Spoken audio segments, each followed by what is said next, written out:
Welcome to the Midnight Echoes. Before we dive into tonight's stories, I'd love to know, where are you watching from and what time is it there? Drop a comment below. It's always fascinating to see where our viewers are tuning in from. If you enjoy the stories, don't forget to like and subscribe to the channel. Now let's get comfortable, unwind, and prepare for tonight's eerie adventures. You know, sometimes life throws you into situations that feel like they're straight out of a horror movie. That's exactly how I felt back in 1998, driving along the lonely roads near Albuquerque, New Mexico. It was late, and the darkness felt thicker than usual. I had been on the road for hours, and the last thing I expected was to see someone standing on the side of the highway, thumbing for a ride. Against my better judgment, I pulled over. I mean, how could I leave someone stranded in the middle of nowhere? The hitchhiker was a young guy, maybe in his early 20s, and he seemed jittery. He got in the car, thanked me, and asked if I could drop him off at a town not too far ahead. His voice was soft, but something about him felt off, almost eerie. We drove in silence for a while, the road stretching out in front of us like an endless ribbon of asphalt. He kept glancing over his shoulder, as if he was expecting something to come after us. That's when he turned to me and said, "You should turn back. Something terrible is going to happen on this road." I laughed it off, thinking he was just trying to spook me, but the look in his eyes was chilling. It wasn't just fear. It was like he knew something I didn't. My stomach twisted, but I kept driving. He insisted again, more urgently this time. "Seriously, man, turn around. I have a bad feeling." His words hung in the air, thick with a haunting sense of doom. Part of me wanted to believe him, but another part of me thought I was just tired, letting my imagination get the best of me. As we neared his drop-off point, he went quiet. I pulled over, and before he got out, he leaned in and said, "Don't go any further down this road." And just like that, he was gone, disappearing into the night without another word. I sat there for a moment, the engine humming beneath me, wondering if I should listen to him. But I had a destination, and despite the knot in my gut, I kept driving. Not long after, I saw the lights, flashing red and blue up ahead. My heart sank. As I got closer, I saw it, a twisted wreck of metal and glass, the aftermath of a terrible accident. A truck had veered off the road, crashing into a ditch. Several emergency vehicles surrounded the scene, and it was clear someone hadn't made it. My hands tightened on the steering wheel. The hitchhiker's warning echoed in my head, sending a chill down my spine. I pulled over, needing a moment to collect myself. It was just too much of a coincidence. The thought that I could have been caught in that crash if I hadn't stopped to pick him up sent a shiver through me. What if I had ignored his warning completely? The eerie silence of the night felt heavier, and suddenly, the road didn't seem so inviting anymore.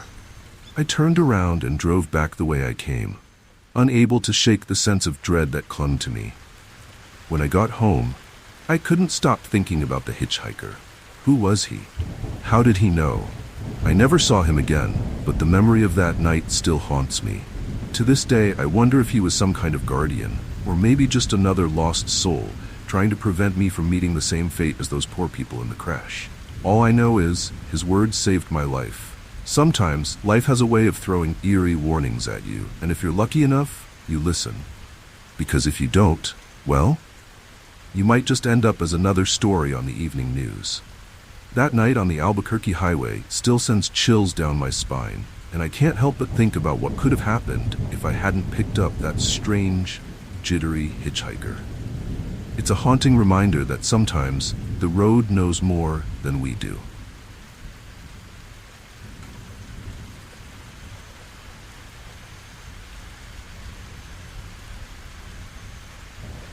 It was one of those foggy nights in Salem where the mist rolls in so thick, it feels like you're driving through a cloud.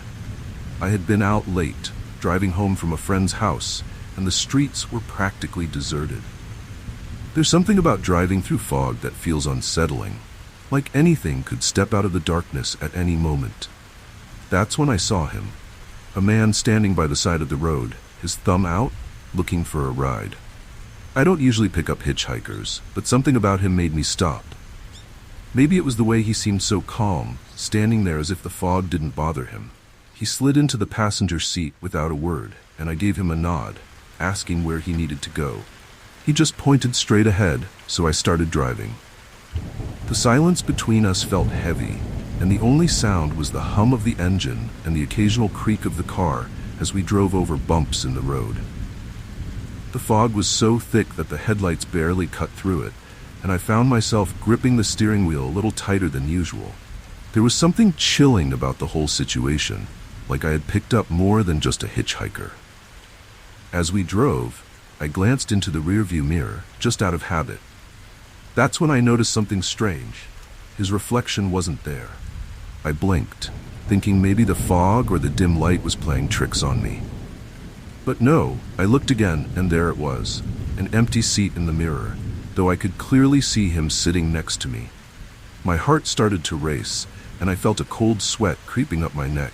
It was like my mind couldn't process what I was seeing, or rather, what I wasn't seeing. I didn't say anything, trying to stay calm, but my thoughts were racing. Who was this guy? Why didn't he have a reflection? I thought maybe I was just tired, that I was imagining things. But the longer I drove, the more it gnawed at me. There was no denying it. Something eerie was going on. I could feel his presence beside me, but every time I checked the mirror, it was like he wasn't there. My hands were shaking now, and I started counting the minutes until I could drop him off, wherever that might be. After what felt like an eternity, he finally spoke.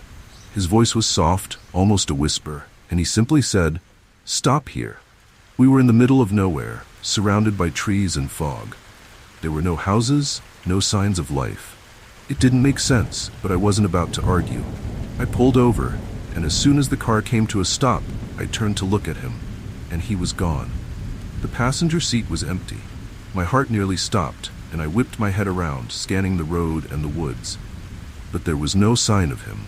I sat there for a moment, frozen, trying to make sense of what had just happened. My car door hadn't opened. I hadn't heard him leave. It was like he had just vanished. The fog seemed thicker now, almost suffocating, and I could feel the hair on the back of my neck standing up. Every part of me screamed to get out of there, to drive away as fast as I could, but I couldn't shake the feeling that something was still there, watching me. Eventually, I started the car and sped off, my heart pounding in my chest. I didn't care where I was going. I just needed to get away from that place. The road seemed endless, and the fog felt like it was closing in around me. I kept checking the rearview mirror, half expecting to see him sitting there again. But there was nothing, just the empty road stretching out behind me, swallowed by the mist. When I finally made it home, I was too shaken to do anything but sit in my car, staring at the house.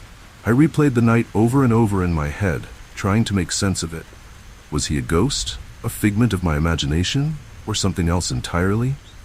I didn't have any answers, but one thing was clear. I had experienced something truly haunting.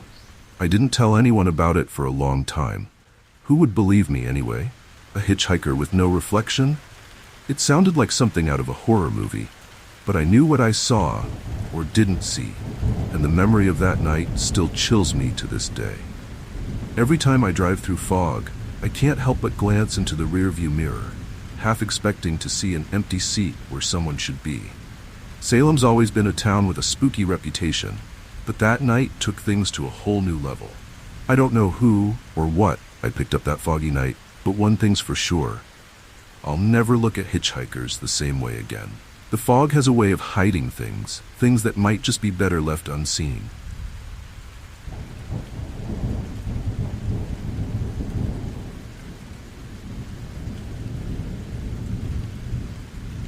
It was a hot summer night in 1985, the kind of night where the air feels thick and heavy, even after the sun goes down.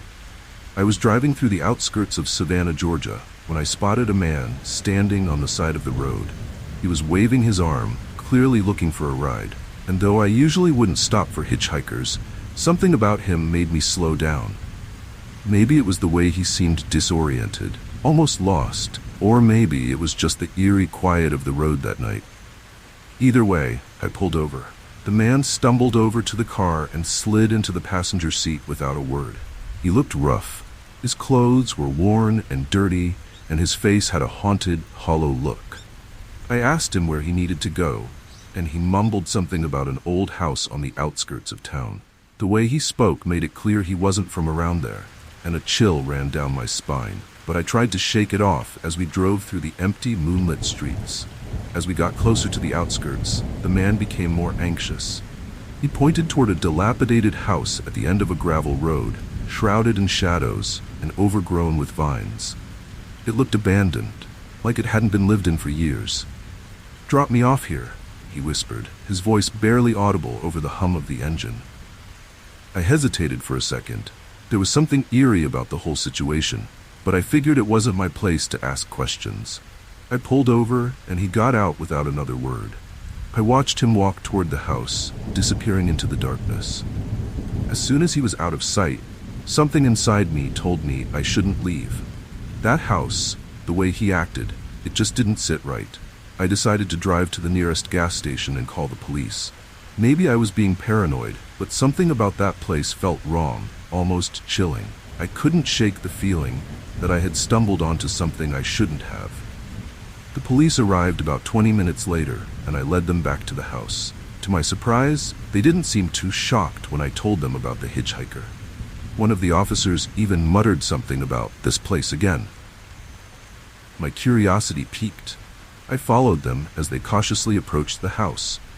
The front door was ajar, hanging loosely on its hinges, and the inside looked just as abandoned as the outside. Dusty furniture, broken windows, and the faint smell of decay. As the officers searched the house, one of them stumbled upon a room in the back, and that's when things took a dark turn. Inside, they found something disturbing, a pile of old newspapers and police reports detailing an unsolved crime from years earlier. A young man had gone missing in 1977, last seen near that very house. The description of the missing person matched the hitchhiker I had picked up, right down to the clothes he had been wearing. I couldn't believe it. The man I had given a ride to wasn't just a random stranger, he was a ghost. Or at least, that's the only explanation that made sense. The realization hit me like a ton of bricks, and I felt my stomach drop. The officers didn't say much after that, but I could see the unease in their eyes. They told me I could leave, but I didn't feel right. It was like I had uncovered something haunting, something that had been buried for too long. I drove home in a daze, replaying the night's events over and over in my head. How could that hitchhiker have been the same man who disappeared all those years ago? Had he been trying to lead me to something, to reveal the truth about what happened to him? The more I thought about it, the more unsettled I became. Savannah is a town steeped in history and ghost stories, but I never thought I'd be a part of one. For days after, I couldn't shake the feeling that I had been chosen, somehow, to uncover this dark piece of the past. I checked the news obsessively, waiting for some update on the house or the case, but nothing ever came. It was as if the whole thing had been swept under the rug, another unsolved mystery in a town full of them. To this day, I can't drive past an old, abandoned house without thinking about that night.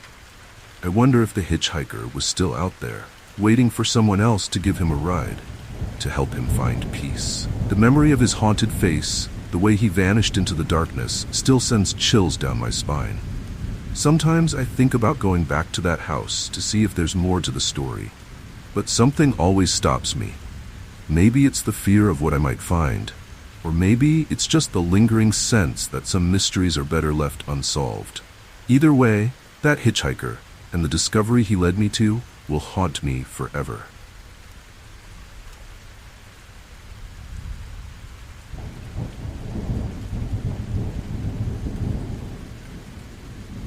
Back in 1973, I was driving through Gettysburg, Pennsylvania, late at night after visiting some friends. I had always been fascinated by history, and Gettysburg, with its battlefield and ghost stories, held a certain eerie allure. The night was quiet, with the moon casting long shadows over the empty road. As I drove down a particularly desolate stretch near the battlefield, I saw him, a man standing by the side of the road in an old-fashioned soldier's uniform. Without thinking, I slowed down and pulled over. Something about him just seemed haunting. He got into the car without a word, settling into the passenger seat as if this was a normal hitchhike. His uniform was tattered, dirty, like he had just come from some old war reenactment. But there was something about his eyes, tired, weary, as though he had seen far too much. I asked where he needed to go, and in a quiet, steady voice, he said, "Take me to the cemetery." I knew exactly where he meant. Gettysburg Cemetery, where so many soldiers from the Civil War were buried, wasn't far from where we were. So I nodded and started driving. We rode in silence, the kind that feels chilling, not peaceful. Every once in a while I would glance over at him, trying to make conversation, but he didn't seem interested in talking. His gaze was fixed ahead, and I could see the reflection of the road in his eyes. The silence was thick, and there was something about it that made me feel uneasy, like I was driving with a ghost. But I shook off the thought, convincing myself that I was just letting the spooky atmosphere get to me. As we neared the cemetery, he finally spoke again. "This is where I need to be," he said softly, his voice barely louder than a whisper. I pulled over, parking the car just outside the gates. The cemetery looked eerie in the moonlight, rows of headstones casting long shadows over the grass. He got out of the car without another word, and I watched as he walked toward the gates. The fog was rolling in, making it harder to see, but I kept my eyes on him. And then, just like that, he was gone. One moment he was there, walking toward the cemetery, and the next, he had vanished into the mist. I blinked, thinking maybe I had just lost sight of him in the fog, but after a few moments, I knew something wasn't right. My heart pounded in my chest as I stepped out of the car, calling out for him, but there was no answer. The eerie silence of the night had returned, and I was left standing there, feeling a chill that went deeper than the cold air. I got back into my car, hands shaking as I gripped the steering wheel. What had just happened? Had I imagined the whole thing? I wasn't sure what to think, but I couldn't shake the feeling that something otherworldly had just taken place. I drove back into town, my mind racing. It wasn't until the next day, when I was telling the story to a local, that I learned the truth. The man I had picked up, the soldier, wasn't just some historical reenactor. According to the local I spoke to, there had been reports for years of people picking up a hitchhiker near the battlefield, a soldier who always asked to be taken to the cemetery, only to disappear before he got there. Some said it was the ghost of a young soldier who had died in the Battle of Gettysburg, never finding peace, forever wandering the roads near where he had fallen. The story sent chills down my spine. I had always heard about Gettysburg's ghosts, but I never thought I'd encounter one myself. The more I thought about it, the more everything made sense. His worn uniform, the way he spoke so little, the fact that he had vanished without a trace, it all fit the pattern of the stories I had heard over the years. I went back to the cemetery a few days later, hoping to find some kind of closure. I walked among the graves, reading the names of the fallen soldiers, wondering if one of them was the man I had given a ride to. But as I stood there in the eerie quiet, I realized that I would never know for sure. Maybe he was just another lost soul, wandering the battlefield for eternity, or maybe he had finally found peace that night. Driving through Gettysburg hasn't been the same for me since. Every time I pass that stretch of road, I keep an eye out, half expecting to see the phantom soldier standing there again, waiting for someone to give him a ride. I haven't seen him since, but the memory of that night still lingers, a haunting reminder that some parts of history never truly fade away. To this day, I wonder if there are other travelers out there who have picked up the same hitchhiker, sharing a moment with a ghost from the past.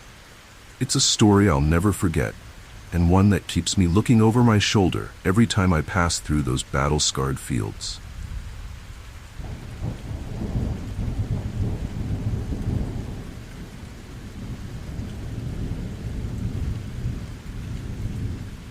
It was a late, rainy night in 1992 when I was driving down a highway just outside of Nashville. The road was slick, and the rain fell in sheets, making it hard to see more than a few feet in front of me. The wipers were working overtime, and I was just trying to focus on getting home. That's when I saw her, a woman standing by the side of the road in a white dress, soaked from the rain. At first, I thought my eyes were playing tricks on me, but as I got closer, I realized she was real. She was wearing a wedding dress. I pulled over, thinking she must have been in some kind of trouble. After all, who stands on the side of a highway in a wedding dress at this time of night? She was shivering when she got into the car, water dripping off the lace of her gown onto the seat. I asked her if she was okay, but she just nodded, barely looking at me. She seemed lost, her eyes distant and haunting. I asked where she needed to go, and she whispered, "I never made it to the wedding." Her voice was so quiet, I almost didn't hear her. I glanced over and her face was pale, almost like she hadn't seen sunlight in years. The eerie atmosphere of the night, with the rain pounding on the roof and the darkness swallowing the road ahead, made the whole situation feel surreal. But I tried to shake it off, focusing on the road while stealing glances at her every now and then. There was something chilling about her presence, but I couldn't put my finger on it. As we drove, I tried to make conversation, but she barely spoke. Every now and then, she would mumble something under her breath, but it was too quiet for me to catch. The rain didn't let up, and the road felt endless, as if we were driving in circles. I asked her where she needed to go again, but she didn't answer. Instead, she stared out the window, watching the rain streak across the glass, her fingers tracing invisible patterns on her lap. After what felt like an eternity, she finally spoke again. "It was supposed to be the happiest day of my life," she said, her voice barely above a whisper, "but I never made it." Her words sent a chill down my spine. I didn't know what to say, so I just nodded, trying to keep my focus on the road. There was something deeply eerie about the way she spoke, like she was talking from another time, another place. Eventually, she asked me to drop her off at an old church just outside of town. The place looked abandoned, with overgrown weeds creeping up the sides of the building and the windows boarded up. It was the kind of place you wouldn't want to be around after dark. But I did as she asked, pulling up to the church and parking in front. When I turned to tell her we had arrived, she was gone. The passenger seat was empty, not a drop of water on the fabric where she had been sitting just moments before. My heart pounded in my chest as I looked around, trying to make sense of what had just happened. The rain continued to fall, but she had vanished without a trace. I got out of the car, walking up to the church, calling out for her. But the only answer was the sound of rain hitting the pavement. I went back to my car, shaken and confused. As I sat there, trying to piece it all together, I remembered something I had heard years ago. An old story about a bride who had died in a car accident on her way to her wedding, right on this very stretch of road. They said she never made it to the altar, her car crashing in the rain, leaving her spirit to wander the highway, searching for a way to finish her journey. Suddenly, everything made sense. The wedding dress, her distant gaze, her words about never making it to the wedding, it all added up. I had picked up the ghost of the bride who had died decades ago.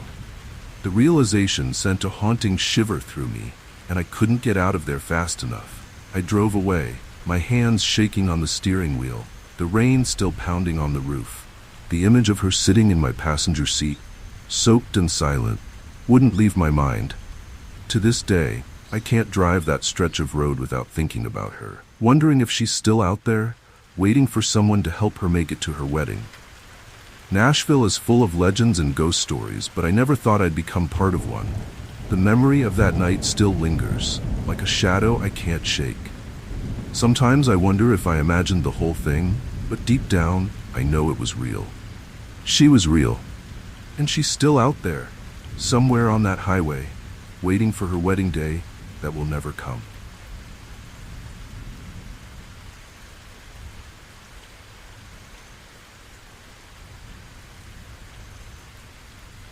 It was the summer of 1979, and I was driving late at night on a deserted road just outside of Austin, Texas.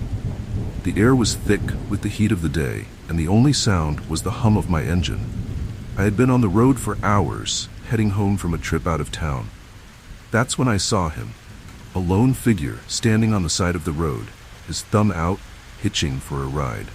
Something about the isolation of the road made the scene feel chilling, but I figured the guy needed help. So, against my better judgment, I pulled over. He climbed into the passenger seat without saying much, just a nod of thanks. He was young, maybe early 20s, and dressed in worn-out clothes like he'd been on the road for a while. We drove in silence for the first few miles, and I couldn't help but glance at him out of the corner of my eye. There was something eerie about how quiet he was. Most hitchhikers I'd picked up in the past would at least make small talk, but not this one. After a while, I asked him where he needed to go. He didn't give me a direct answer, just mumbled something about getting closer to town.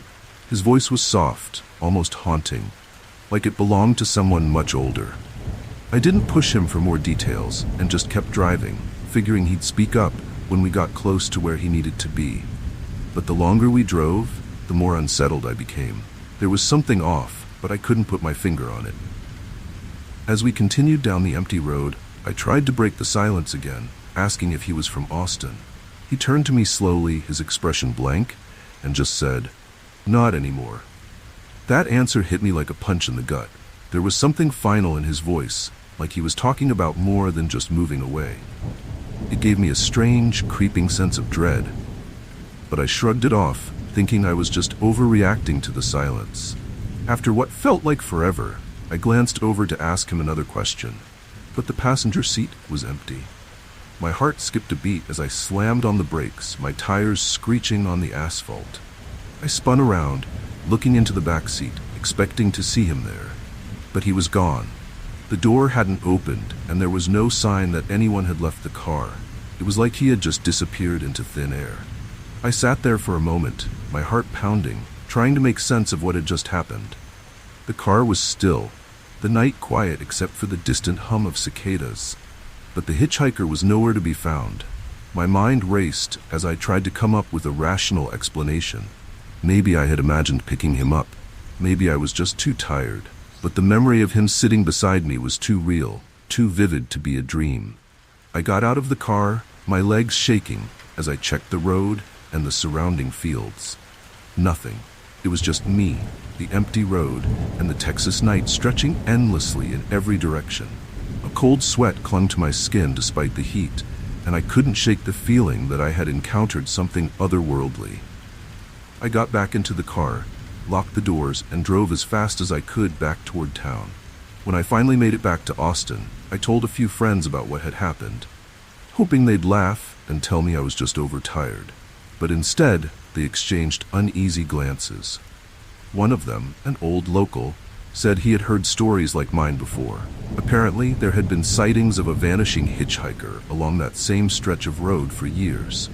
Some said it was the ghost of a young man who had died in a car accident there decades ago. The more I thought about it, the more it made sense. His quiet demeanor, the way he answered questions like he didn't belong in this world anymore, it all pointed to one chilling conclusion.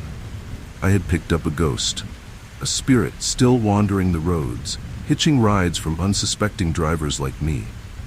The thought sent a haunting shiver down my spine that I couldn't shake for days.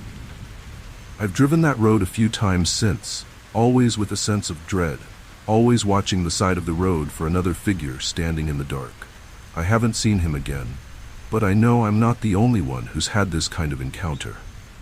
Stories about the vanishing hitchhiker continue to circulate, and I can't help but wonder how many other drivers have given him a ride, only to have him disappear without a trace.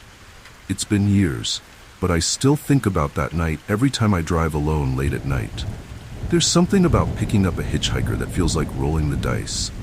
You never know who or what you might end up with in your passenger seat. And some things, like the ghost of a young man lost to time, are better left behind on the road.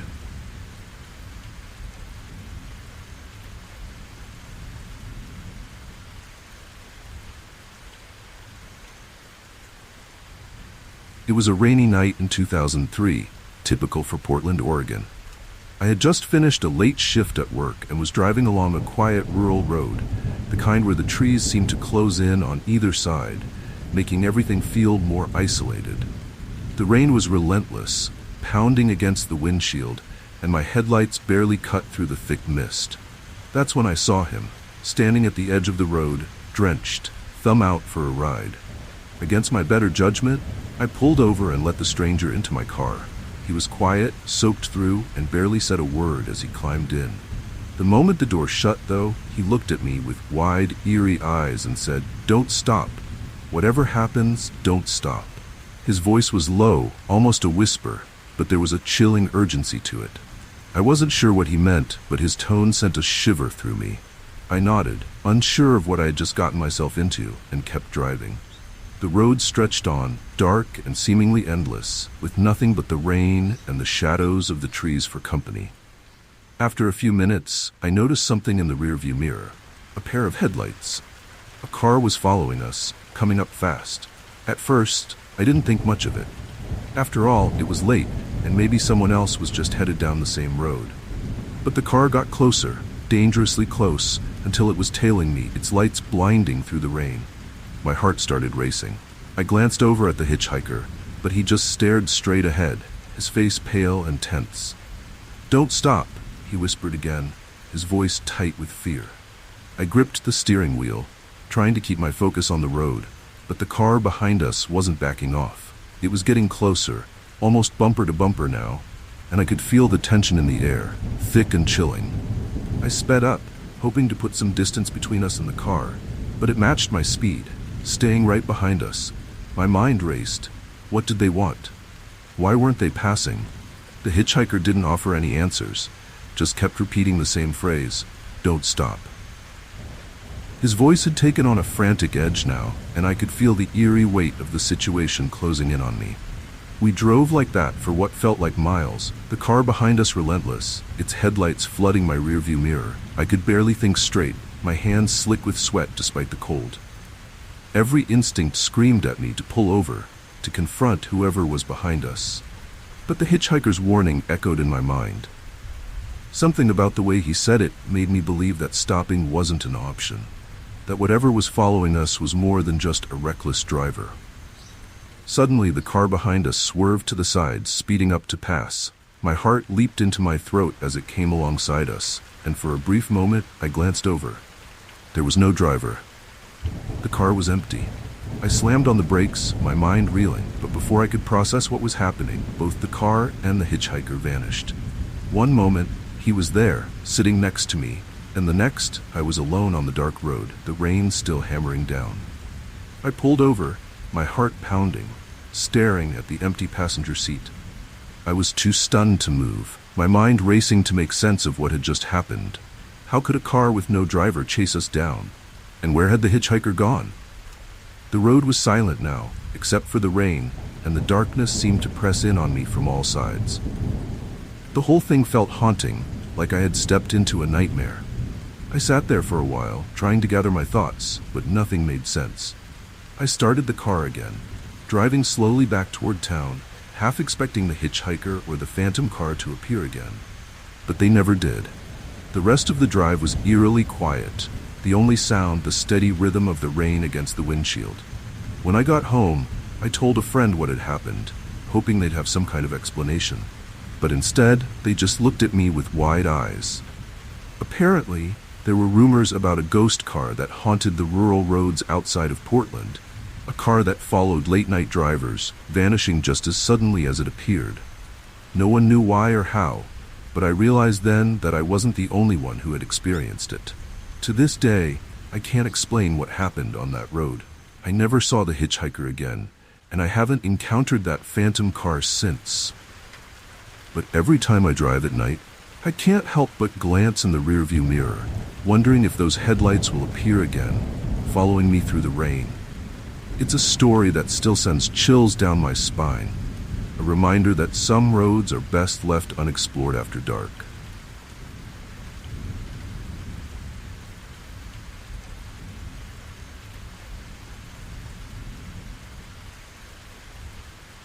It was a muggy night in 1988, typical for New Orleans in the summer.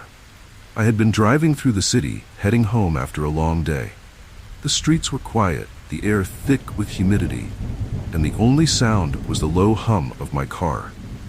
As I passed through an older part of town, I spotted a young man standing on the side of the road, his thumb out for a ride. He looked no older than 20, with dark hair and worn-out clothes. Despite my usual rule of not picking up hitchhikers, something about him made me stop. He climbed into the passenger seat, thanking me in a low, almost haunting voice. I asked him where he needed to go, and he quietly said, "The cemetery." That caught me off guard. It was late, and there wasn't much around that part of town except old houses and, sure enough, a cemetery up the road. I hesitated for a moment, but there was something eerie about the way he spoke, like he had no other place to go. So I nodded and headed toward the cemetery, wondering why anyone would want to go there at this hour. The drive was quiet, and the young man didn't say much.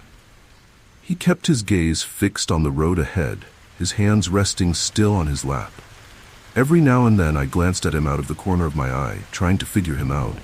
There was something about him that felt off, like he didn't quite belong. But I didn't press him for details. The road stretched out in front of us, leading deeper into the shadows of the city. And the only thing breaking the silence was the occasional creak of the car over the uneven pavement. We pulled up to the cemetery gates, which were rusted and overgrown with vines. It looked chilling in the moonlight, with its old tombstones casting long shadows across the ground. I turned to tell him we had arrived, but when I looked at the passenger seat, he was gone. My heart skipped a beat. I hadn't heard the door open or close, and there was no way he could have slipped out without me noticing. The seatbelt was still fastened and the car door was shut. He had vanished. I got out of the car, looking around in confusion, calling out for him. But there was no answer. The cemetery was quiet, the night air heavy with the scent of moss and old stone. I walked to the gate, peering inside, but the only thing I saw were the gravestones, silent and still in the dark. A wave of eerie unease washed over me as I realized I had been driving with a passenger who wasn't entirely there. I hurried back to my car, my pulse racing. The night had taken on an unsettling quality, and I couldn't shake the feeling that something was watching me from the shadows.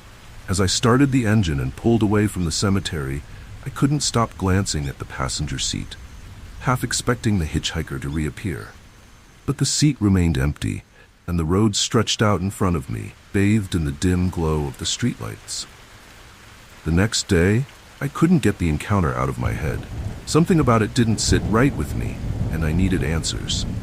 I drove back to the cemetery and found the caretaker, an old man who had been tending the grounds for decades. I told him about the young man I had picked up and how he vanished without a trace. The caretaker didn't seem surprised.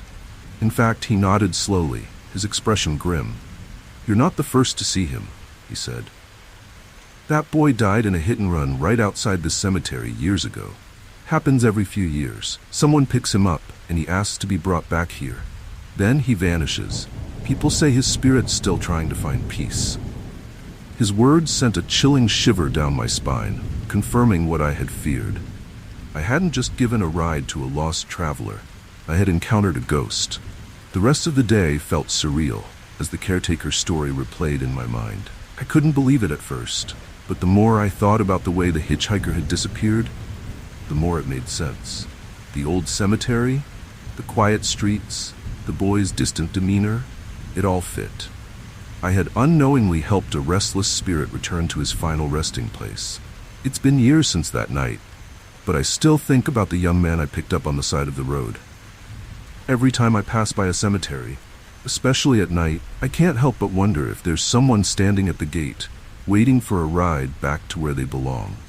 The haunting memory of that hitchhiker lingers with me, a reminder that some souls never truly leave the places they once called home. New Orleans is full of ghost stories, but that night made me a believer. The city's past has a way of holding on to the present, and sometimes it reaches out to remind us that it's still there, waiting in the shadows.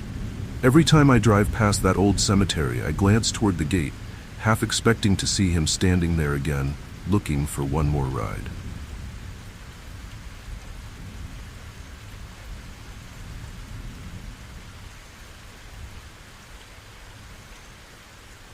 In 1995, I was driving through Phoenix late at night, heading home after visiting some friends. The desert air was still warm, even after the sun had set, and the road stretched out before me in an endless ribbon of asphalt. There was a quietness to the night, a kind of eerie stillness that made everything feel a little too empty. That's when I saw him, a man standing by the side of the road, his thumb out for a ride. He didn't look threatening, just tired. Against my better judgment, I pulled over and let him in. He climbed into the passenger seat, saying nothing, not even a thank you. I wasn't expecting much, but the silence felt heavy, like it was weighing down the air inside the car. I glanced over at him a couple of times, hoping he'd say something to break the tension, but he just stared out the window, completely absorbed in the passing desert landscape. His clothes were dusty, and he looked like he had been on the road for a long time. Still, there was something off about him, something that felt chilling. I asked him where he needed to go, and he didn't answer right away. After a long pause, he finally muttered something about heading toward the edge of town. His voice was low, almost a whisper, and I had to strain to hear it. That uneasy feeling crept back in, but I figured maybe he was just tired or didn't want to talk. I kept driving, the silence between us growing more oppressive with every mile. As we passed through the dark, empty roads, I couldn't help but glance at him every now and then. There was something about the way he sat so still, so quiet, that made the whole situation feel haunting. He didn't move, didn't fidget, just stared blankly out the window, as if he was waiting for something. I tried to ignore the feeling that something wasn't right, focusing instead on the road ahead.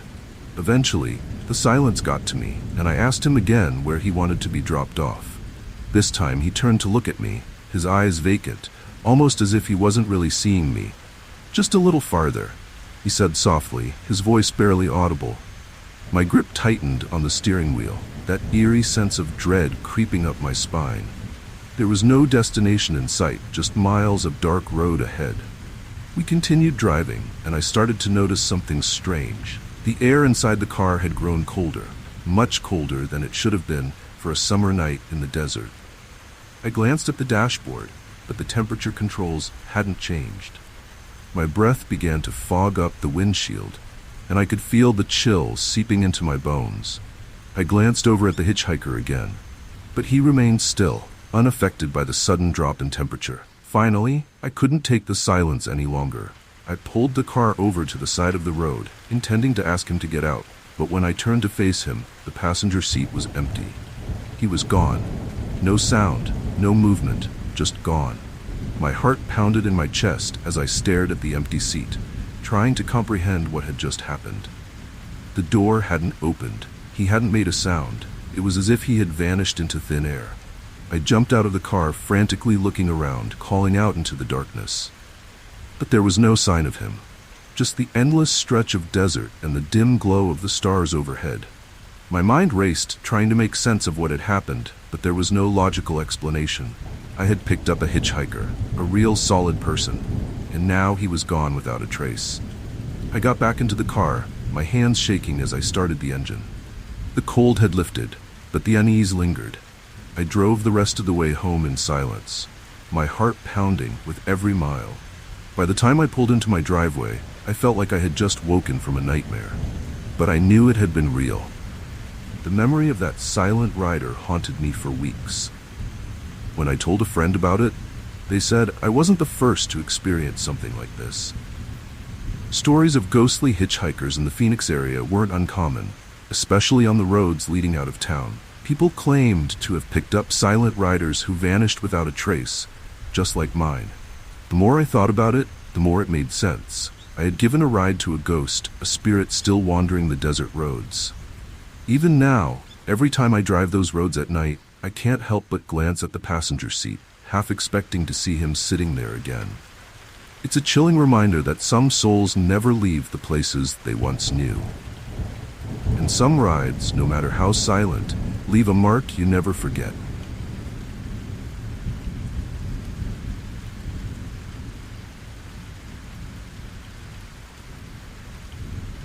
It was 1967, and I was driving along Route 66 near Flagstaff, Arizona. The stretch of road was deserted, just me and the fading light of the setting sun.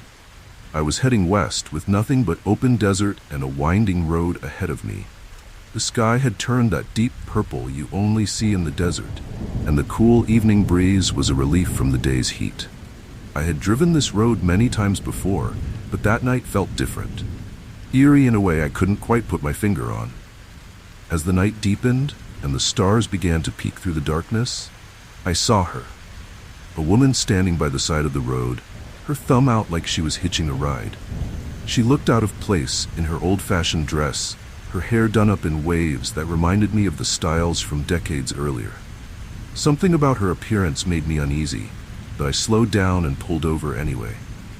I figured she needed help, stranded on such a lonely road. She got into the car without a word, just a nod of thanks. Her eyes were distant, as if she were somewhere else entirely. I asked where she was headed, and she softly said, "Just a bit further down the road." Her voice was chilling. It was quiet, but carried a weight that made the hairs on the back of my neck stand up. I glanced over at her a couple of times as we drove, noticing the way her hands trembled slightly in her lap. We continued down Route 66, the desert stretching out on either side of us, silent and vast. The woman didn't say much, and the longer we drove, the heavier the air felt inside the car. I asked again where she needed to be dropped off, but she just pointed ahead and said, "It's coming up soon." Her voice was distant, almost like she wasn't really there with me. I tried to ignore the growing sense of unease, but there was something haunting about the whole situation. After a while, she spoke again, this time more urgently. "You need to slow down," she said, her voice taking on a strained tone. I didn't question her. Something in the way she said it made me obey without thinking. I eased off the gas, and as I did, I noticed something strange, a mile marker, illuminated by the headlights. But it wasn't just any mile marker. I had seen it before, earlier in the drive. It was as if we were driving in circles, though I hadn't turned once. The realization hit me like a punch in the gut. My hands tightened on the steering wheel, and I glanced over at her again. But she wasn't looking at me. She was staring out the window, her face pale and expressionless. My mind raced as I tried to make sense of it. How had we passed the same mile marker twice? And why wasn't she reacting to it? The chill in the air grew more intense, and I began to feel as though we weren't alone on that road. Suddenly, she turned to me, her eyes wide with fear. "You need to stop here," she whispered, her voice barely audible over the sound of the wind rushing past the car. I pulled over, my heart pounding in my chest. As soon as I stopped, she opened the door and stepped out. I watched her walk toward the edge of the road, disappearing into the darkness. I waited for a moment, expecting her to come back, but she didn't. I got out of the car and called after her, but there was no response. The desert was completely silent, save for the rustling of the wind through the scrub. I took a few steps toward where I had last seen her, but there was no sign of her anywhere. It was as if she had vanished into thin air. My heart raced as I looked around, feeling more alone than ever. The night seemed to close in around me, heavy with an eerie silence. I walked back to the car, shaken and confused. As I sat there, trying to process what had just happened, I noticed something strange. There were no footprints in the dirt where she had walked. It was as if she had never been there at all. My mind was reeling, trying to make sense of it, but nothing added up. The whole encounter felt like a dream, or maybe a nightmare. When I finally pulled myself together, I got back in the car and started driving again, my eyes scanning the road for any sign of her. But she was gone. As I passed the mile marker again, I realized what had happened. The woman I had picked up wasn't alive. Locals in Flagstaff later told me that many drivers had seen her, always hitching a ride near that same stretch of Route 66, always disappearing before they reached the end of the road. It turns out she had died in a car crash on that highway decades earlier, and ever since, she had been trying to find her way home. But she never did. The memory of her still haunts me to this day, and every time I drive along Route 66 at night, I can't help but wonder if I'll see her again, standing by the side of the road, waiting for another ride that will never take her where she needs to go.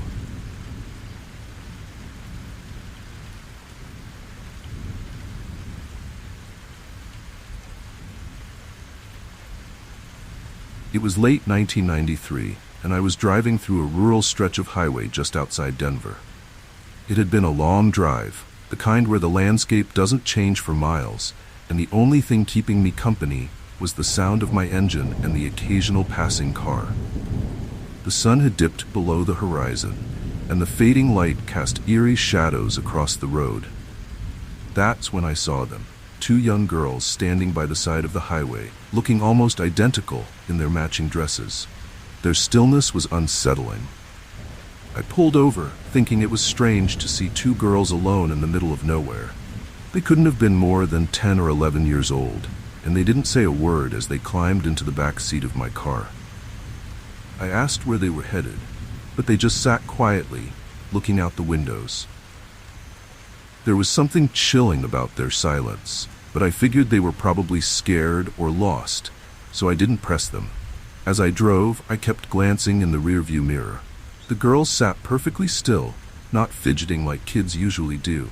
They didn't speak to each other, didn't make any noise at all.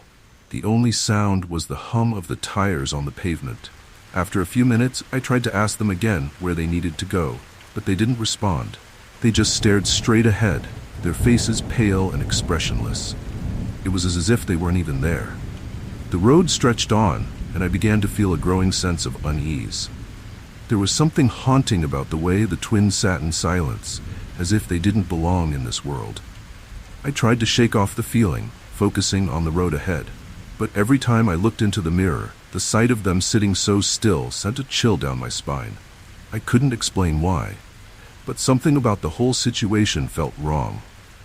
Suddenly, I noticed something strange. The air inside the car had grown colder, and the windows began to fog up. My breath came out in visible puffs, even though it wasn't cold outside. I glanced at the temperature controls, but everything seemed normal.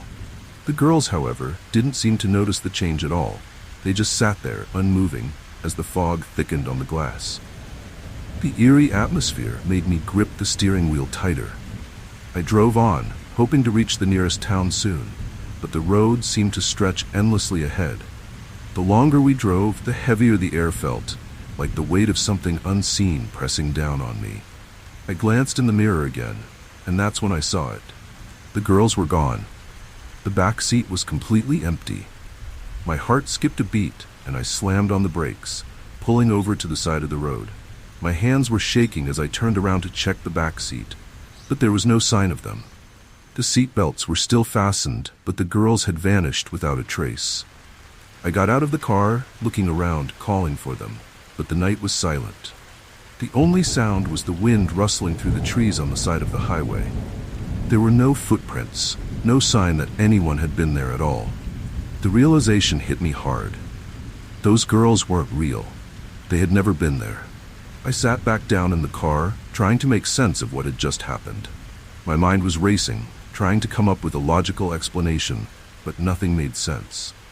The memory of their pale faces and silent stares stuck with me, haunting me as I stared out at the empty road. It was as if they had disappeared into thin air, leaving nothing behind but the lingering sense of dread. Later, when I reached the nearest town, I told a local about what had happened. Their face went pale, and they hesitated before telling me a story. Years ago, two twin sisters had drowned in a nearby river, not far from where I had picked up the girls. Since then, drivers had reported seeing the twins standing by the side of the road, looking for a ride, only to vanish before they reached their destination. The locals believed the twins were still trying to find their way home, long after their lives had ended. The story sent a chill through me, confirming what I had feared. The girls I had picked up weren't alive. They were spirits, wandering the highway, lost in time. I couldn't believe it, but the more I thought about the strange coldness in the car and their sudden disappearance, the more it made sense. I still think about those twins whenever I drive along that stretch of highway. The memory of their pale faces and silent presence never left me, a reminder that not everything we see on the road is what it seems. Some souls, like those two young girls, remain trapped between this world and the next, forever searching for a way home.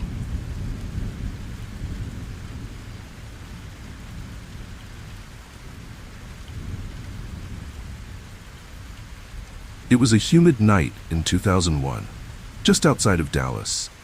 I had been driving for hours after a long business trip, eager to get home. The highway stretched out in front of me, illuminated only by the soft glow of the streetlights and the occasional headlights of passing cars. That's when I saw him, a man standing at the edge of the road, thumbing for a ride. I don't usually pick up hitchhikers, but something about him seemed different. Maybe it was the late hour or the eerie quiet of the road, but I pulled over. He got in, nodded his thanks, and we drove in silence for the first few miles. I figured he was just another traveler trying to get somewhere, but then he started talking, and what he said made my skin crawl. "You've been having a rough week," he said, without looking at me. His voice was calm, almost too calm, but there was a weight to it, like he knew more than he should. I glanced over at him, surprised. How could he possibly know that? My work trip had been a nightmare, but I hadn't mentioned it to anyone. He continued, saying things about my life, personal things, details that no stranger should know. "Your wife's been worried about you. You haven't called her since yesterday," he said, his voice taking on a haunting tone. My heart skipped a beat. He was right. I hadn't called her, but there was no way he could have known that. I hadn't seen anyone in days, let alone spoken to a random hitchhiker. My hands tightened on the steering wheel as I tried to shake the feeling that something was very wrong. The more he spoke, the more uncomfortable I became. He knew where I worked, the name of my boss, even the argument I had with my wife the night before I left for the trip. Each detail he revealed felt like a weight pressing down on me, chilling me to the bone. I tried to laugh it off, asking how he knew so much about me, but he just smiled, a thin, unsettling smile that didn't reach his eyes. "I know things," he said simply, turning his gaze to the dark road ahead. At that point, my heart was racing, and I was debating whether or not to pull over and tell him to get out. But before I could make a decision, he leaned in slightly and said something that made my blood run cold. "You should take the next exit," he whispered, his voice barely audible over the hum of the engine. "If you don't, something terrible is going to happen up ahead." There was something eerie in the way he said it, like he wasn't just guessing. He knew. Against my better judgment, I took the exit. I didn't know why, but something about his warning felt real, too real to ignore. As I turned off the highway, my mind raced. What did he mean? Was there a wreck up ahead? Was someone following me? I didn't have any answers, but the hitchhiker seemed calm, as if this was all part of some plan I wasn't privy to. The road curved through a quiet, rural area, the silence haunting. We drove in silence for a few more minutes before he spoke again. "You made the right choice," he said, his voice soft and almost relieved. "There was going to be a crash on the highway. You would have been right in the middle of it." My stomach twisted at his words. A crash? How could he possibly know that? My mind spun as I tried to process what was happening. I wanted to ask him more, but the air in the car felt heavy, like something was pressing down on both of us. After a few more miles, he told me to drop him off at a small gas station up the road. I was more than happy to oblige, desperate to be rid of him. When we pulled into the station, he got out without another word. I watched him disappear into the darkness, my mind still racing. I sat there for a few minutes, trying to calm down, when something on the radio caught my attention. Breaking news, a massive crash had just occurred on the highway I'd been on. Several cars were involved, and there were reports of fatalities. My heart sank. He had been right. If I hadn't taken that exit, I would have been caught in the wreck. A chill ran down my spine as I realized just how close I had come to disaster. But how had he known? I looked back toward the gas station, but the hitchhiker was gone. It was as if he had vanished into thin air. There was no trace of him anywhere, and the longer I sat there, the more haunting the whole encounter became. To this day, I have no explanation for how that hitchhiker knew so much about me, or how he predicted the crash. I never saw him again, but the memory of that night has stayed with me, a constant reminder of just how fragile life can be. Every time I drive down that stretch of highway, I can't help but wonder, what would have happened if I hadn't picked him up? Would I still be here? Some things in life defy explanation, and that hitchhiker was one of them. It's as if he knew more than just my past. He knew my future too. And sometimes I still hear his voice in my head, reminding me that there are forces at work in this world that we can't always understand. Forces that know far more than they should.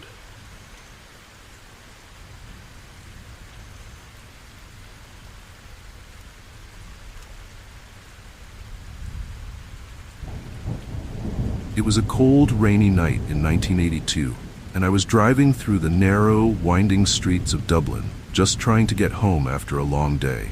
The rain fell hard, turning the cobblestone streets slick, and the headlights of my taxi barely cut through the fog that hung low over the city. It was the kind of night where everything felt a little more eerie than usual, with the shadows stretching long and the air heavy with something you couldn't quite put your finger on.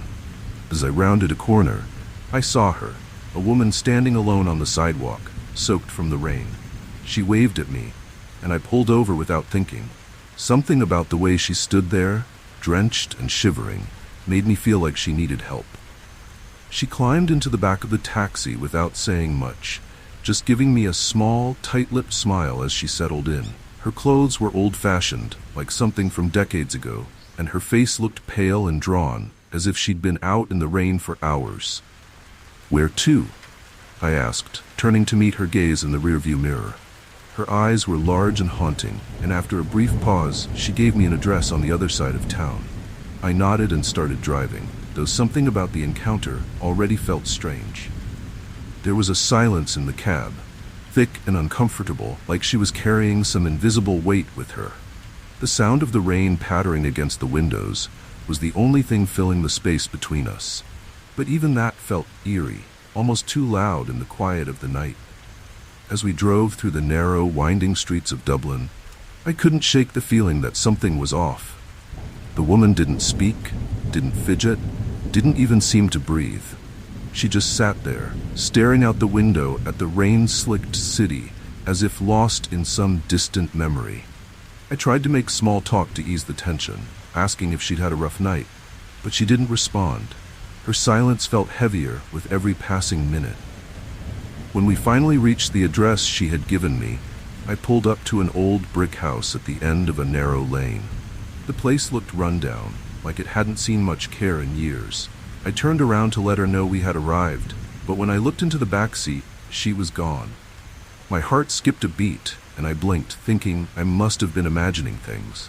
But no, her seat was empty, the door still shut tight, and there wasn't a single drop of water on the seat where she had been sitting just moments before. I got out of the taxi, my mind racing as I tried to make sense of what had just happened. The rain had slowed to a light drizzle, and the night was unnervingly quiet. I walked up to the door of the house, knocking hesitantly, my heart pounding in my chest. An elderly woman answered the door, her face lined with age and weariness.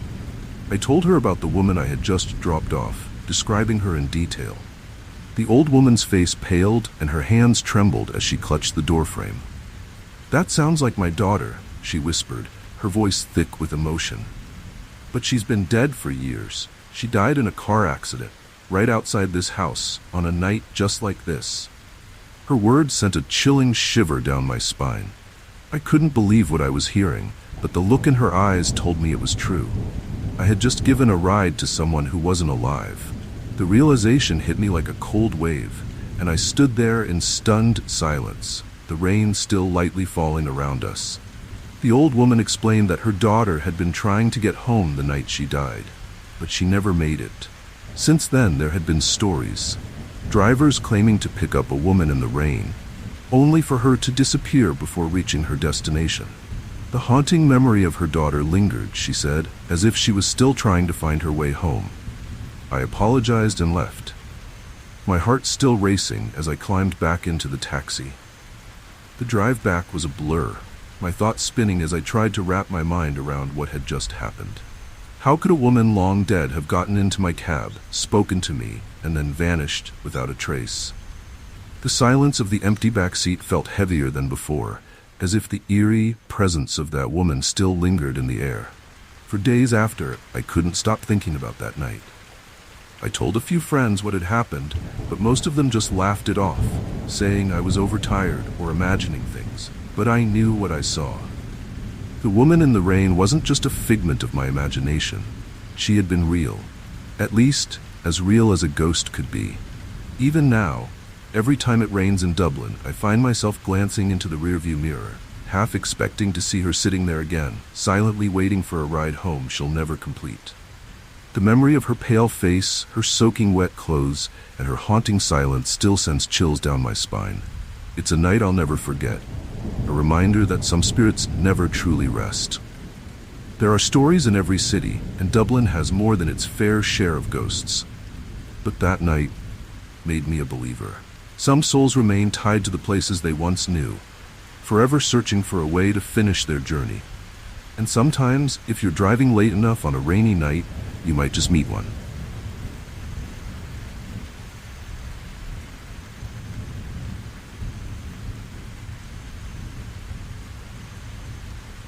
It was 1975, and I was driving along a remote stretch of road just outside of San Francisco. It was late at night, and the fog had rolled in thick, turning the winding road into a hazy tunnel of shadows. The beam of my headlights barely cut through the mist, and the sound of my tires on the wet pavement was the only thing breaking the eerie silence.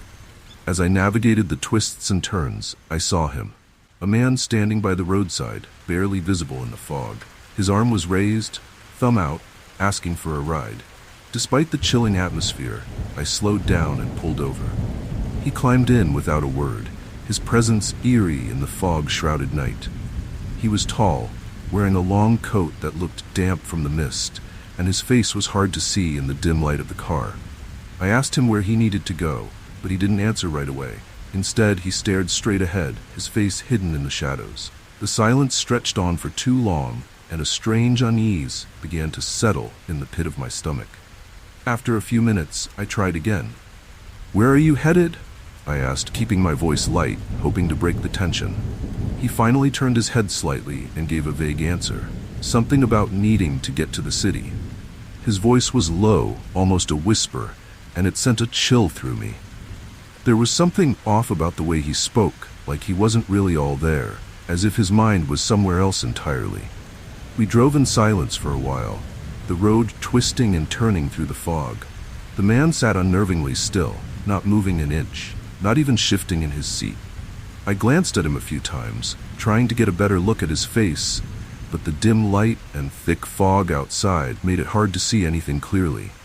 Still, there was something about his presence that felt haunting, as if he wasn't meant to be there at all. As we approached a particularly sharp curve in the road, I glanced over at him again. This time, I noticed something that sent a shiver down my spine.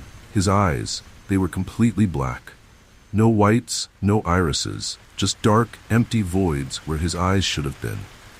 My heart pounded in my chest, and I could feel the blood drain from my face. I gripped the steering wheel tighter, trying to focus on the road, but the image of his black, soulless eyes burned into my mind. I didn't say anything, too afraid to confront whatever or whoever was sitting next to me. The air inside the car felt heavier, colder, and I could feel my hands start to tremble. I tried to calm myself, telling myself it was just a trick of the light or the fog playing with my vision. But deep down, I knew something was very wrong. The eerie silence between us had become unbearable, and I just wanted the ride to be over. Suddenly, he laughed. It was a soft, low chuckle, but it felt completely out of place in the oppressive quiet of the night. His laugh was unnerving, sending a chill down my spine. I glanced over, and his face had twisted into a wide, unnatural smile, as if he was enjoying my discomfort. I wanted to pull over and tell him to get out, but fear kept my foot on the gas, pushing me to keep driving, to get away from this haunting stranger as fast as possible. I finally worked up the courage to speak. "Are you okay?" I asked, my voice shaky. He didn't answer. Instead, he turned to face me fully, his smile widening to an impossible degree, almost as if it was stretching beyond the limits of his face. My heart raced, and I felt an overwhelming urge to get away. The sight of that grotesque grin was too much. I slammed on the brakes, the car screeching to a halt on the side of the road. I turned to tell him to get out, but when I looked, the passenger seat was empty. He was gone. No door had opened, no sound of movement, just gone. The car was filled with a suffocating silence, and the fog outside seemed thicker than before, pressing against the windows. My breath came in shallow gasps as I tried to make sense of what had just happened. How could he have disappeared like that? I sat there for a moment, heart racing, hands trembling on the steering wheel. The road ahead was swallowed by the fog, and the night felt impossibly still. Eventually, I started the car again, desperate to get as far away from that place as possible. My mind raced, replaying the encounter over and over, but none of it made sense. Who or what had I picked up that night?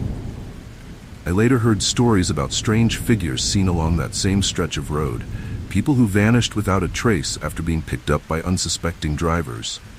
But none of those stories could explain the black eyes, the twisted smile, or the chilling silence that had filled the car. To this day, the memory of that night haunts me.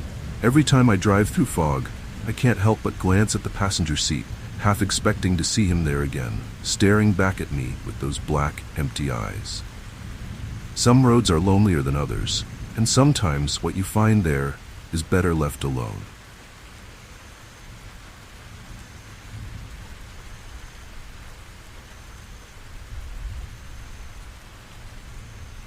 It was a stormy night in 1999, and I was driving through the outskirts of Manchester, England.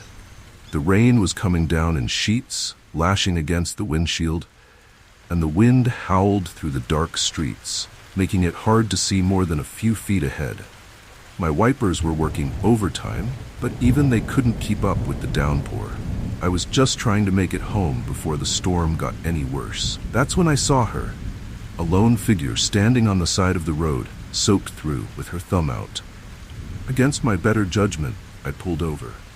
She climbed into the passenger seat without a word, her clothes drenched and her hair hanging in wet strands around her face.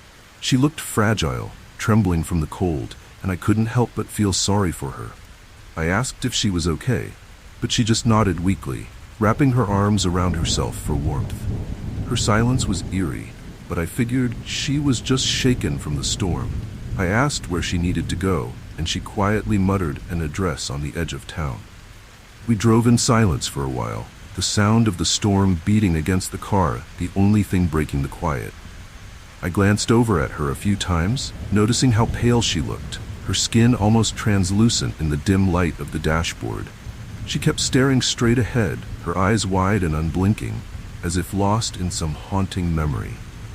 The atmosphere in the car felt heavy, as though the storm outside had followed us in, soaking the air with tension. As we drove, I tried to make small talk, asking her where she had been when the storm hit. She didn't answer, just kept shivering and staring out the window, watching the rain pound against the glass. There was something about her silence that felt chilling, like she was holding something back, something I wasn't sure I wanted to know. Still, I kept driving, figuring we'd be at her destination soon enough. The storm raged on, the wind whipping the trees along the roadside and making the car sway slightly. I tightened my grip on the steering wheel, feeling more and more uneasy with each passing minute. The woman hadn't said a word since giving me the address, and the longer the silence stretched, the more unsettling it became. I glanced over at her again, but this time, something strange caught my eye. Her clothes, they were completely dry. I blinked, thinking I must have been imagining things. After all, she had been soaked when she got into the car. But no, her clothes, her hair, everything was dry. The seat beneath her, which should have been damp from the rain, was perfectly dry as well. My heart skipped a beat, and a cold chill crept up my spine. Something wasn't right. I kept my eyes on the road, but I could feel the panic rising in my chest. I didn't say anything, too afraid to ask the questions swirling in my mind. How could she be dry? I had seen her standing in the storm, soaked to the bone. My hands started trembling on the wheel, but I forced myself to keep driving, hoping the journey would be over soon. The storm outside seemed to intensify, and the tension in the car was unbearable. I could feel her presence beside me, but it felt wrong. Suddenly she spoke, her voice a whisper barely audible over the roar of the storm. "Thank you," she said, her eyes still fixed on the road ahead. I glanced at her, startled by her sudden words. "For what?" I asked, my voice shaky. She turned her head slowly to look at me, and for the first time, I noticed the dark, hollow look in her eyes. "For helping me get home," she whispered. "I never made it home before." A cold dread washed over me, and before I could say anything, she was gone. I turned to look at the passenger seat, and it was empty. The car was still moving, but she had disappeared. My heart pounded in my chest as I pulled over to the side of the road, staring at the spot where she had been sitting. There wasn't a single trace of her, No water, no sign that she had ever been there. I sat there for a moment, trying to make sense of what had just happened, but my mind was blank. The storm still raged outside, but the silence in the car was deafening. Eventually, I drove to the address she had given me, needing to see it for myself. When I arrived, I knocked on the door of the small, weathered house. An older woman answered, and I hesitantly told her about the hitchhiker I had picked up. The woman's face went pale, and her eyes filled with sorrow. She told me that her daughter had died in a car accident on a night just like this one, many years ago. She had been on her way home, but never made it. Since then, the woman said, people had claimed to see her, standing on the side of the road in the middle of storms, trying to get home. A haunting sadness settled over me as I realized I had given a ride to a ghost, a spirit still trying to finish a journey that had ended far too soon. To this day, I can't drive through a storm without thinking of her. How she sat beside me, silent and trembling, and how she disappeared without a trace. The memory of that night still sends chills down my spine, a reminder that some souls are forever caught in the storm, searching for a way back home.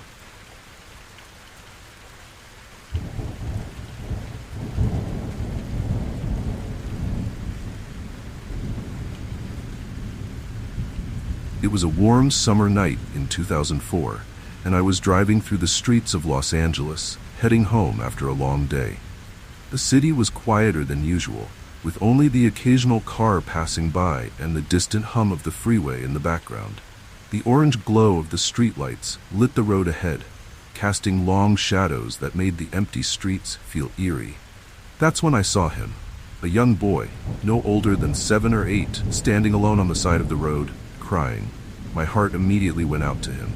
What was a child doing out here alone, so late at night? I pulled over and rolled down the window, calling out to him. "Hey, are you okay?" I asked, but he didn't respond.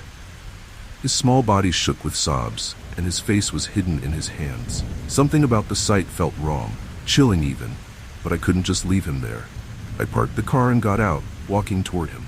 As I approached, I noticed that the air felt strangely cold, despite the warm summer night. It was the kind of eerie chill that makes the hairs on the back of your neck stand up. The boy didn't seem to notice me, though. He just kept crying, his sobs soft but heart-wrenching. "Where's your family?" I asked gently, crouching down to his level. "Are you lost?" Still, he didn't respond. His small frame seemed so fragile in the dim light. I was about to reach out to comfort him when something strange happened. The streetlights above flickered for just a moment, and in that split second, the boy was gone. 1 second he was there, and the next, the sidewalk was empty. My heart stopped, and I blinked in disbelief. I spun around, searching for any sign of him, but the street was completely silent. The haunting sobs I had heard just moments before had disappeared into the night. I stood there, frozen, trying to make sense of what had just happened. How could he have vanished like that? There was nowhere for him to have gone, no sound of footsteps running away. It was as if he had simply faded into the darkness. My mind raced, trying to come up with a rational explanation, but nothing made sense. The air still felt unnaturally cold, and an uneasy chill settled in my bones. Shaken, I got back into my car, locking the doors behind me. I sat there for a moment, my hands gripping the steering wheel, my heart pounding in my chest. I couldn't stop thinking about the boy, his cries still echoing in my mind. I drove away slowly, my eyes scanning the road for any sign of him, but the streets were empty, just as they had been before. The city felt eerie, like it was holding on to some dark secret. Later that night, I told a friend about what had happened, hoping for some kind of logical explanation. But instead, their face went pale, and they looked at me with wide eyes. "You saw him, didn't you?" they asked, their voice barely above a whisper. Confused, I asked what they meant, and they told me about the legend of the crying child. According to local stories, a young boy had gone missing years ago in that very neighborhood. He had been last seen near the road, crying, but he was never found. The thought sent a chill down my spine. Could the boy I had seen really be the same one from the legend? Was it possible that his spirit was still wandering the streets, looking for help, unable to find peace? The more I thought about it, the more the pieces started to fit. His disappearance, The sudden cold, the way the streetlights flickered, it all pointed to something otherworldly. For weeks after, I couldn't shake the memory of that night. Every time I drove through that neighborhood, I found myself glancing at the sidewalk, half expecting to see him standing there again, crying, waiting for someone to stop and help him. But I never saw him again. It was as if he had vanished, just like he had on that fateful night. To this day, I still think about the boy and wonder what happened to him. Was he just a lost spirit, trapped in the place where he had disappeared so many years ago?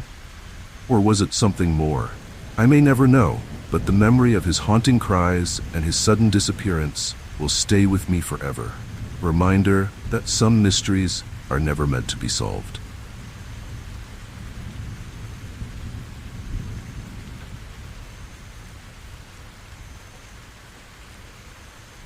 It was 1987, and I was driving through New Orleans late one night, making my way across an old, narrow bridge on the outskirts of the city. The kind of bridge that creaks under the weight of your car, and the water below looks black and endless. The air was thick with humidity, typical for Louisiana, and the only light came from the moon reflecting off the water. As I neared the middle of the bridge, I saw him, a man standing alone on the side, his thumb out, looking for a ride.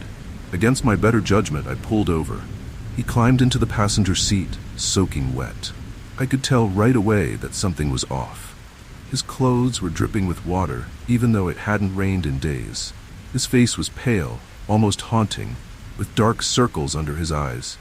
He didn't say much, just thanked me softly and asked if I could take him into the city. I nodded, my unease growing with each passing moment, but I didn't want to leave him stranded on that lonely bridge. As we drove, the man didn't speak. He stared out the window, watching the water pass by beneath the bridge, his expression distant, as though he was lost in thought, or lost in something deeper. The silence between us was thick, and the only sound was the hum of the car and the faint creaking of the bridge behind us. I glanced over at him a few times, hoping he might say something to break the tension, but he remained quiet, eerie in his stillness. Finally, I asked him where he was coming from, trying to make small talk. He didn't answer right away, just kept staring out the window. After a long pause, he said, "I was trying to get home." His voice was barely a whisper, and there was something chilling about the way he said it, as though he wasn't entirely sure where home was. I didn't push him for more details, but the sense of unease in the car grew stronger. We were nearing the end of the bridge when he spoke again. "This bridge," he said, his voice low, "it's where I drowned." My heart skipped a beat. I glanced over at him, unsure if I had heard him correctly. Drowned? My mind raced, trying to process what he had just said. His clothes, his pale skin, it all made sense now, but I didn't want to believe it. How could he be sitting here in my car if he had drowned? I tightened my grip on the steering wheel, feeling a cold chill creep up my spine.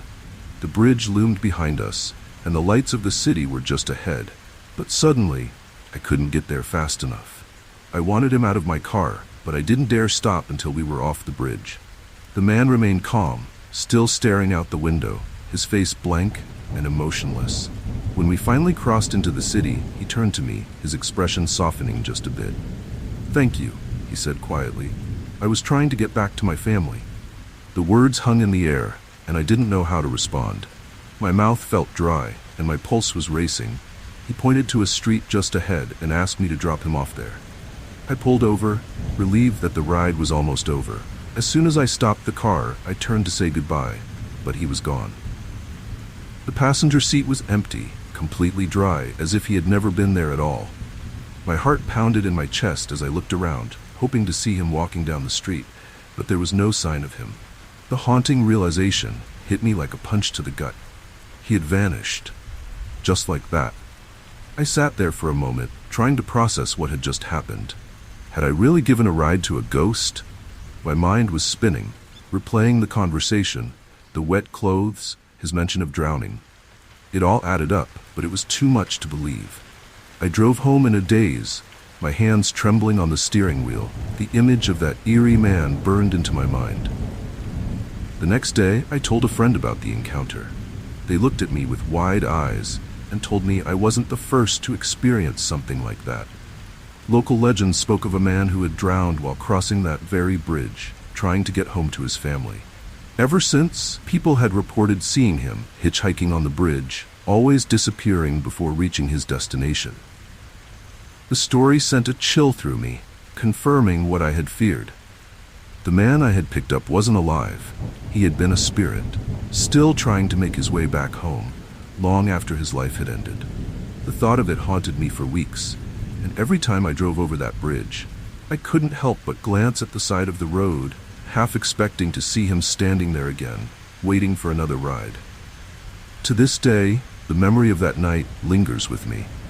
It was a reminder that sometimes the past doesn't stay buried, and some souls remain tied to the places where they met their fate.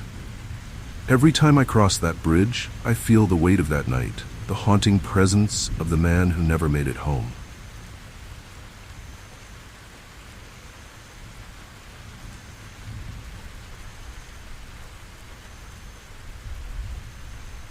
In 1971, I was driving through the streets of Berlin late at night, the city bathed in the glow of streetlights and a thick fog that had rolled in off the river.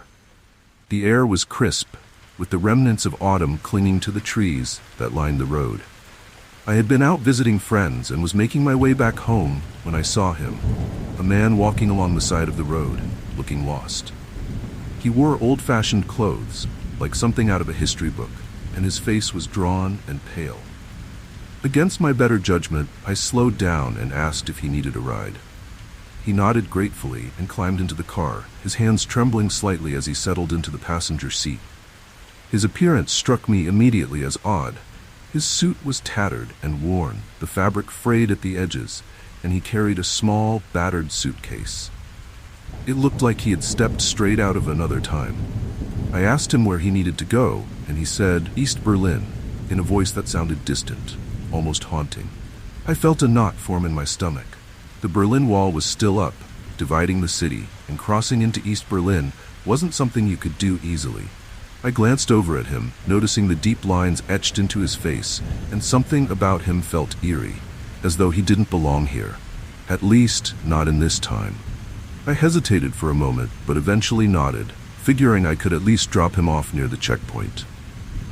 As we drove through the foggy streets, he remained silent, his gaze fixed on the road ahead. There was something chilling about his presence, the way he sat so still, clutching his suitcase like it was the only thing grounding him to this world. I tried to make conversation, asking where he was coming from, but he only murmured something about needing to find his family. His voice was filled with a kind of sadness that weighed heavy in the air. The more we drove, the more I felt like I had stepped into a different era. The fog seemed to grow thicker, wrapping around the car like a cloak, and the streets became quieter, almost hauntingly so. It was as if the city itself had fallen away, leaving just the two of us, moving through a world that didn't quite feel real. I glanced at him again, but his expression remained distant, his eyes filled with a sense of longing I couldn't understand. Finally, we reached a street near the Berlin Wall, and I pulled over, unsure of what to do next. The checkpoint wasn't far, and I was about to explain that he couldn't just cross over, but before I could say anything, he spoke. "I need to get back," he whispered, his voice trembling. "I've been trying to find them for so long."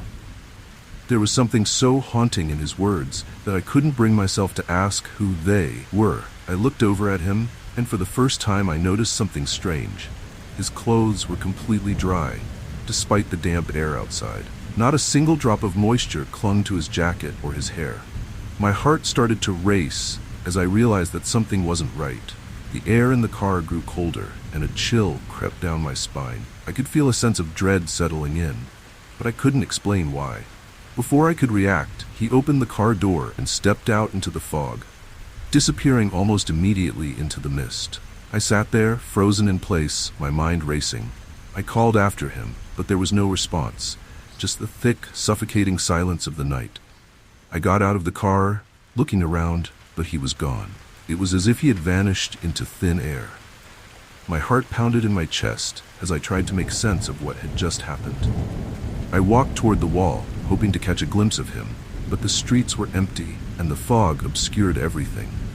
The whole situation felt otherworldly, like I had crossed paths with someone from another time. Shaken, I got back into my car and drove away, trying to shake the haunting feeling that had settled over me. It wasn't until later, when I spoke to an old friend, that I learned the full story. The man I had picked up matched the description of someone who had disappeared in 1945 during the war. Someone who had been trying to escape East Berlin to reunite with his family. He had never made it, and over the years, there had been stories of people seeing him, wandering the streets near the wall, always looking lost, always searching for something he would never find. The realization sent a chill through me. I had given a ride to a man who had been dead for decades, a ghost still trying to find his way back to a family long gone. Every time I pass that part of the city, I think of him, wondering if he's still out there, wandering the streets, trapped in time, forever searching for a way home. It's a haunting memory that I'll never forget.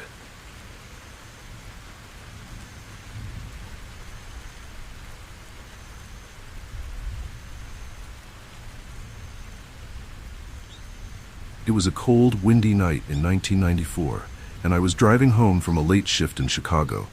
The streets were nearly empty, the city unusually quiet for such a bustling place. The only sound was the occasional gust of wind rattling the car as I navigated through the darkened streets. I had just passed a cemetery on the outskirts of town when I saw him, a man standing near the entrance, his thumb out, looking for a ride. Despite the eerie setting, I slowed down and pulled over, figuring I couldn't leave him stranded. He climbed into the back seat, silent as he shut the door. His clothes were neat but old-fashioned, like he was dressed for a funeral. There was something haunting about him, the way he carried himself. Quiet, reserved, as if he didn't quite belong. I asked him where he was headed, and he gave me an address downtown. His voice was soft, almost too soft to hear, but it carried an air of sadness. We drove through the deserted streets, the city lights flickering in the distance. The silence in the car was thick, broken only by the occasional creak of the car and the distant howl of the wind outside. I tried to make small talk, asking him where he had been, but he didn't answer. He just sat there, staring out the window, his face pale and emotionless. I figured maybe he was just tired or upset about something, so I left him alone.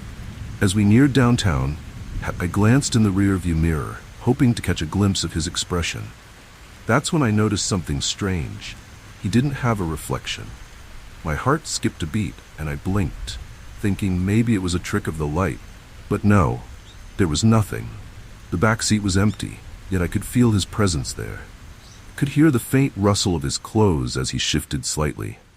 A chill crept up my spine, and my grip tightened on the steering wheel. I wanted to pull over, to stop the car and ask him what was going on, but I was too afraid. There was something otherworldly about him, something that told me I didn't want to know the answer.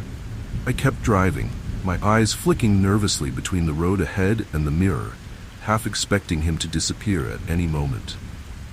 But he didn't. He just sat there, unmoving, as if he was waiting for something. Finally, we reached the address he had given me. It was an old building, its windows dark and its facade worn with age. I pulled over and turned to tell him we had arrived, but the back seat was empty. He was gone. My heart raced as I stared at the seat where he had been sitting just moments before. There was no sound, no sign that he'd ever been there at all. The door was still shut, and there were no footprints, no marks, nothing. I sat there for a moment, trying to make sense of what had just happened. My mind raced with 1,000 questions, but none of them had answers. The night felt impossibly still, the wind outside the only reminder that I was still in the real world. I looked around, hoping to see him walking away, but the street was empty, just like the back seat of my car. Shaken, I got out of the car and walked up to the building. I knocked on the door, my heart pounding in my chest, unsure of what I was even hoping to find. An older woman answered, her eyes weary with years of life in this quiet, forgotten part of the city. I hesitated for a moment before describing the man I had just given a ride to. Her face paled, and she shook her head slowly. "That sounds like my son," she whispered, her voice thick with emotion. "But he's been dead for years. He died in an accident, not far from here. He used to take this road every night, coming home from work." Her words sent a chill through me, and I could feel the blood drain from my face. I had just given a ride to a ghost, a man still trying to make his way home long after his life had ended. I apologized and left, my mind reeling with the weight of her words. As I drove away, the streets seemed even darker, the city even quieter. The memory of the man's empty reflection lingered in my mind, and I couldn't shake the feeling that I had crossed paths with something beyond this world. Every time I drive past that cemetery now, I find myself glancing at the side of the road, half expecting to see him standing there again, waiting for another ride. Some say Chicago is full of ghost stories, but until that night, I never believed in any of them. Now I'm not so sure. The memory of that haunting encounter stays with me, a reminder that sometimes the past lingers in the present, and not all journeys end the way they're supposed to.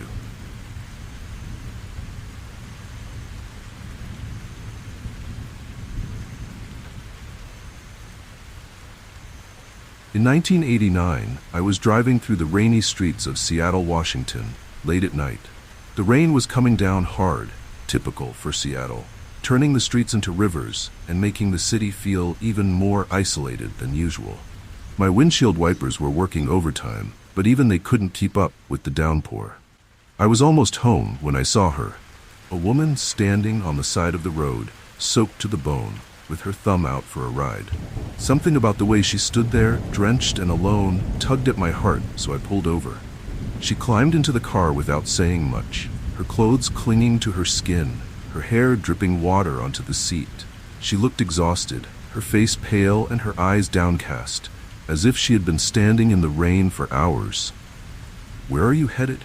I asked, trying to keep my voice light, despite the eerie atmosphere that seemed to settle around her. She whispered an address on the outskirts of town, not far from where we were. As I drove, the rain continued to pound against the car, the sound of it filling the silence between us. She sat quietly, staring out the window, her hands clasped tightly in her lap. I tried to make conversation, asking her where she had been and if she was okay, but she didn't say much, just nodded slightly and kept her eyes on the passing city lights. There was something chilling about the way she held herself, like she was lost in thought, or maybe lost in something much deeper. We drove through the city, the streets becoming more deserted the farther we went. The rain made everything feel haunting, and the woman's silence only added to the unease that had started to creep in. I glanced at her a few times, but she didn't move, didn't fidget like most passengers would.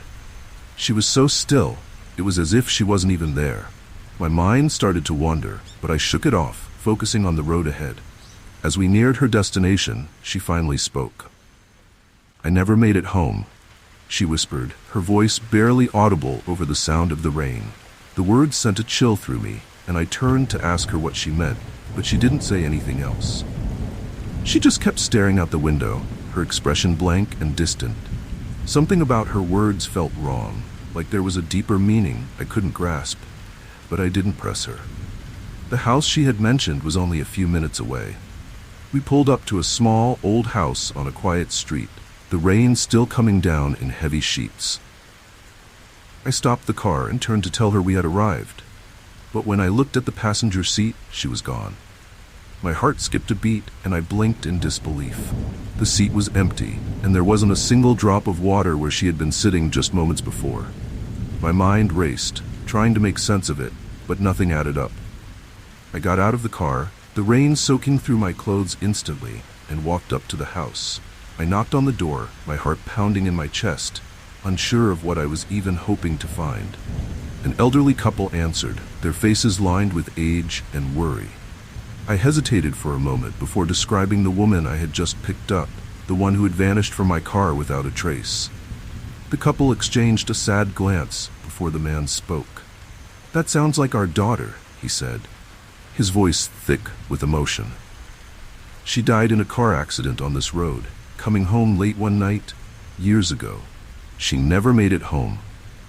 His words sent a chilling wave of realization through me, and I felt the blood drain from my face. I had just given a ride to a ghost, a woman still trying to make her way home long after her life had ended. The elderly woman wiped a tear from her eye, and the man thanked me for stopping by. though I could tell this wasn't the first time they had heard such a story. I apologized and walked back to my car, the rain still pouring down, my mind spinning with what had just happened. How could she have disappeared like that? And why did it feel like I had been part of something much bigger, much more haunting than I could understand? The drive home felt longer than usual, the rain still pounding against the windshield, but the only thing I could think about was that woman, how she had sat in my car so quiet and still, and how she had vanished without a trace. The weight of her words lingered in my mind. I never made it home, a reminder that some journeys never reach their intended destination. Even now, every time it rains, I think of her. I wonder if she's still out there, trying to find her way home, standing on the side of the road, waiting for someone to stop and offer her a ride. It's a memory that still haunts me, a reminder that not all souls find peace, and some are forever caught between the past and the present, always searching for what they've lost.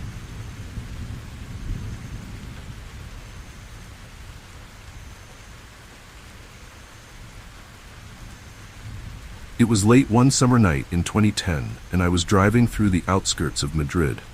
The city had quieted down, and the roads were mostly empty, with only the occasional street lamp casting a dim glow on the deserted streets. I had been on a long road trip and was making my way back home when I spotted him. A man standing on the side of a rural road, his figure barely visible in the shadows. He wasn't hitchhiking, didn't raise his hand, but something about his stillness made me pull over. He got in without saying a word, sliding into the passenger seat with a quiet, almost eerie presence. His clothes were plain, nothing out of the ordinary, but there was something about him that felt unsettling.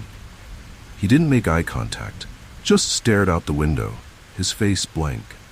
I asked him where he needed to go, but he didn't respond, just pointed toward the road ahead, his hand moving slowly like he knew exactly where he was going. I figured he might be tired or just not in the mood to talk, so I drove on, letting the silence fill the space between us. But as the minutes passed, the silence grew heavier, almost haunting, like there was something pressing down on the air around us. I tried again, asking where he was headed, but he still didn't answer.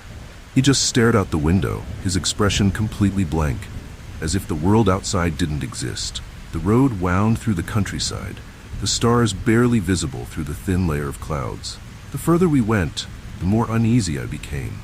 There was something chilling about the way he sat there, so still and quiet, like he wasn't really there at all.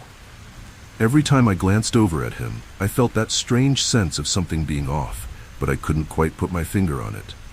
We drove for miles, deeper into the rural outskirts, the lights of Madrid far behind us. The man still hadn't said a word, hadn't moved, and the more time passed, the more my unease grew.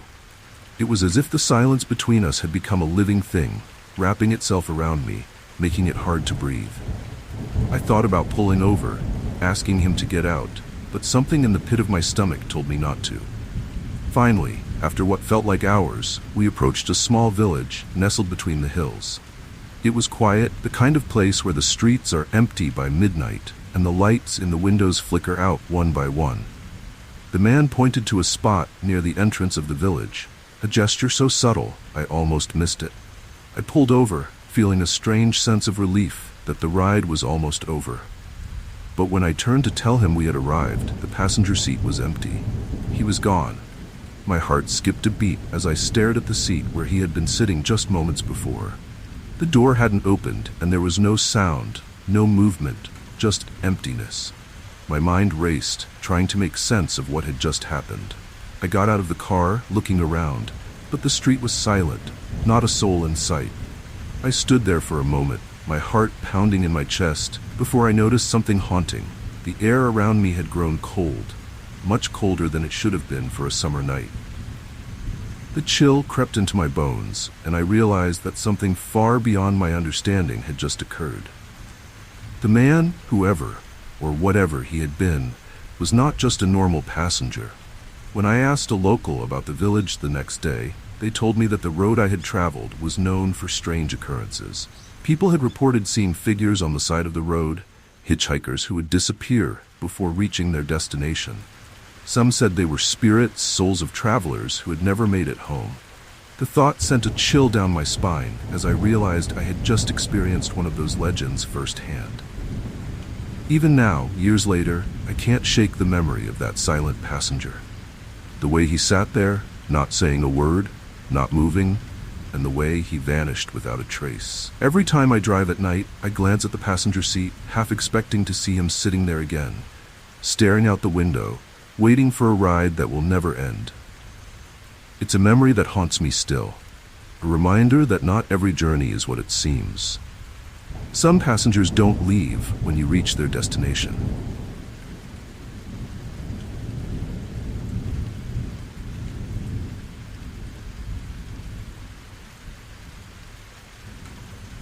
It was 2007, and I was driving through the desolate stretches of highway just outside Phoenix, Arizona. The sun had long since set, and the vast desert around me seemed endless, illuminated only by the dim glow of my headlights. There wasn't another car in sight, just miles of empty road stretching into the darkness. The quiet isolation was eerie, the kind of silence that makes you aware of how truly alone you are. That's when I saw him. A figure standing in the middle of nowhere, his thumb out, asking for a ride. I slowed the car, squinting through the dim light. The man was alone, standing by the side of the highway in the pitch-black desert, with nothing for miles around. It didn't make sense for him to be there, but I couldn't just leave him. Something about the way he stood there, looking lost and disoriented, made me pull over. He climbed in without a word, his clothes dusty and his face pale, like he had been walking through the desert for hours. "Where are you headed?" I asked, my voice breaking the heavy silence that filled the car. He didn't answer right away, just stared straight ahead with a distant look in his eyes. After a moment, he muttered, "Into town," in a voice that sounded as dry as the desert air outside. There was something haunting about the way he spoke, like he wasn't fully present, as if his mind was elsewhere, trapped in a memory he couldn't escape. As we drove, the highway stretched out in front of us, endless and dark, the stars above barely visible through the thick desert sky. The man remained silent, his gaze fixed on the road ahead. I tried to make small talk, asking him where he was coming from, but he didn't respond. He just sat there, unmoving, as the desert rolled by in the distance. The air in the car felt chilling, and I couldn't shake the feeling that something was very wrong. The longer we drove, the stranger things became. The man hadn't moved, hadn't said anything, but the air inside the car had grown cold, unnaturally cold for a desert night. My breath began to fog up the windows, and I could feel a chill creeping into my bones. I glanced over at him, hoping for some kind of explanation, but he just stared ahead, his face expressionless. The unease in my stomach grew stronger with every passing mile. After what felt like hours, he finally spoke again. "You shouldn't be out here at night," he whispered, his voice barely audible. The words sent a chill down my spine, and I gripped the steering wheel tighter. Something about the way he said it felt like a warning, like he knew something I didn't. I wanted to ask him what he meant, but the words caught in my throat. My instincts were telling me to get off this highway as soon as possible. We passed a sign that read, "Phoenix, 30 miles," and I began to feel a strange sense of relief that the ride was almost over.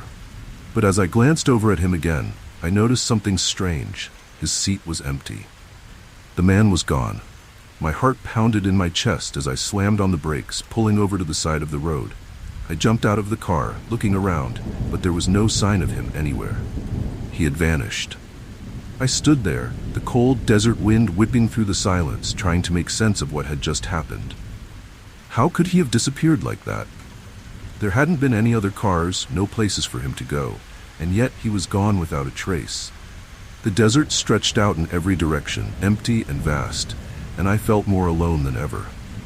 A deep, haunting sense of dread settled over me. I got back into the car, my hands trembling as I started the engine. The drive into Phoenix felt surreal, like I was in a dream I couldn't wake from. The cold air in the car had lifted, but the unease remained. When I finally reached the city, I stopped at a gas station, still shaken by what had happened. I told the attendant about the hitchhiker, hoping for some kind of explanation. The attendant's face went pale. "You're not the first to pick him up," he said quietly. That stretch of highway? They say a man died out there years ago, lost in the desert. People see him sometimes, asking for a ride, but he never makes it into town. His words sent a final chill through me, confirming what I had feared.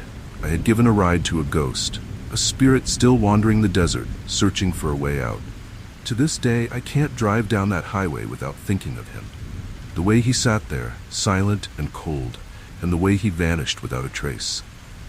The memory of that night haunts me, a reminder that some roads hold more than just empty miles. Some are haunted by those who never made it home.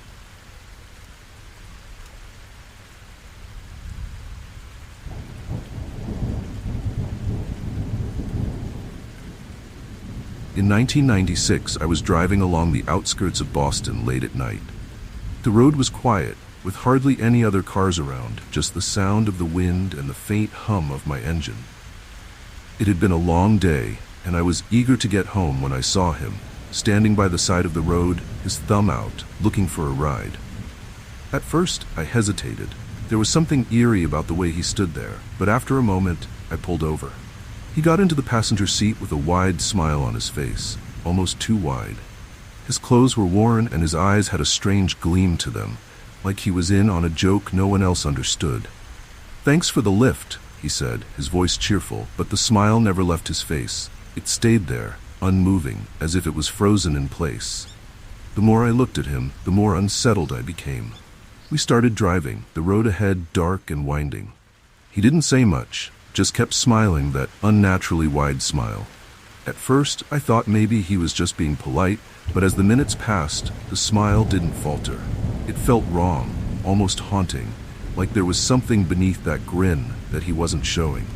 I tried to ignore it, focusing on the road, but it was hard not to feel the weight of his gaze. After a few miles, I asked him where he was headed, hoping to make some small talk and break the tension. He didn't answer right away, just turned his head slowly toward me, that same smile plastered on his face. "Not too far," he said, his voice light, but there was an eerie undertone to his words. It didn't feel right. My stomach twisted with unease, and I started to regret picking him up. We drove on in silence, his grin still fixed in place, and the air in the car grew colder, more oppressive. I tried to keep my eyes on the road, but every time I glanced at him, his smile seemed even wider. Almost like it was stretching beyond what was natural. It was as if his face couldn't contain it, and it sent a chill down my spine. The longer we drove, the more unsettling it became. I finally worked up the courage to ask him what was so funny. His smile grew even wider, if that was possible, and he let out a soft, almost chilling chuckle. "You'll see," he said, his voice low and menacing. The words hung in the air like a threat, and my heart started pounding in my chest.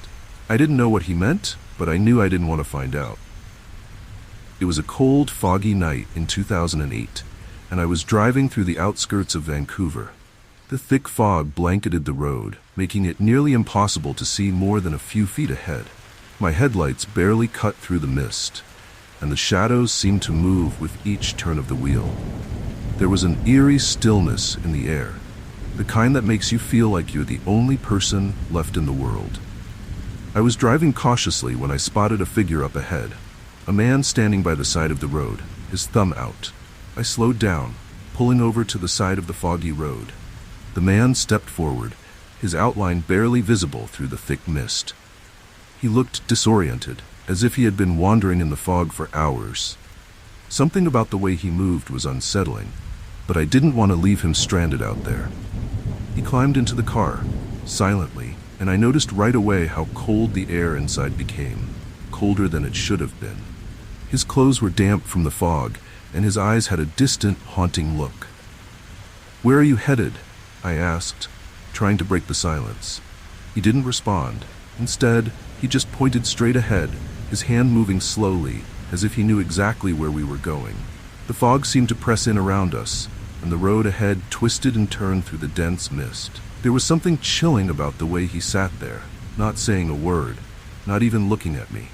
I tried to make small talk, but he remained silent, his eyes locked on the road ahead. We drove in silence, the fog so thick it felt like we were driving through a dream, or maybe a nightmare. I glanced over at him a few times, hoping he would say something, but he just sat there, staring straight ahead, his face expressionless. The air in the car grew colder with every passing mile, and the tension between us felt almost unbearable. I tried to shake off the eerie feeling that something was wrong, but it lingered, gnawing at the edges of my mind. As we continued down the foggy road, I started to notice something strange. No matter how long we drove, we didn't seem to be getting anywhere. The landmarks I had passed earlier kept reappearing, as if we were going in circles. The fog made everything look the same, but there was no mistaking it. We were trapped in some sort of loop. My heart began to race, and I glanced at the man beside me. His expression hadn't changed. He was still staring straight ahead, oblivious to the fact that we were stuck. "Are we lost?"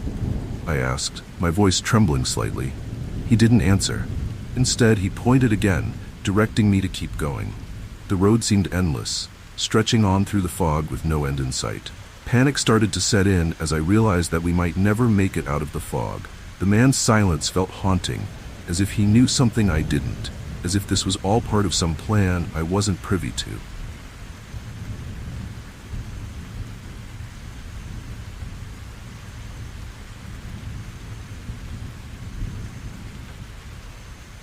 It was a cold, foggy night in 2008, and I was driving through the outskirts of Vancouver. The thick fog blanketed the road, making it nearly impossible to see more than a few feet ahead. My headlights barely through the mist, and the shadows seemed to move with each turn of the wheel. There was an eerie stillness in the air, the kind that makes you feel like you're the only person left in the world. I was driving cautiously when I spotted a figure up ahead, a man standing by the side of the road, his thumb out. I slowed down, pulling over to the side of the foggy road. The man stepped forward, his outline barely visible through the thick mist. He looked disoriented, as if he had been wandering in the fog for hours.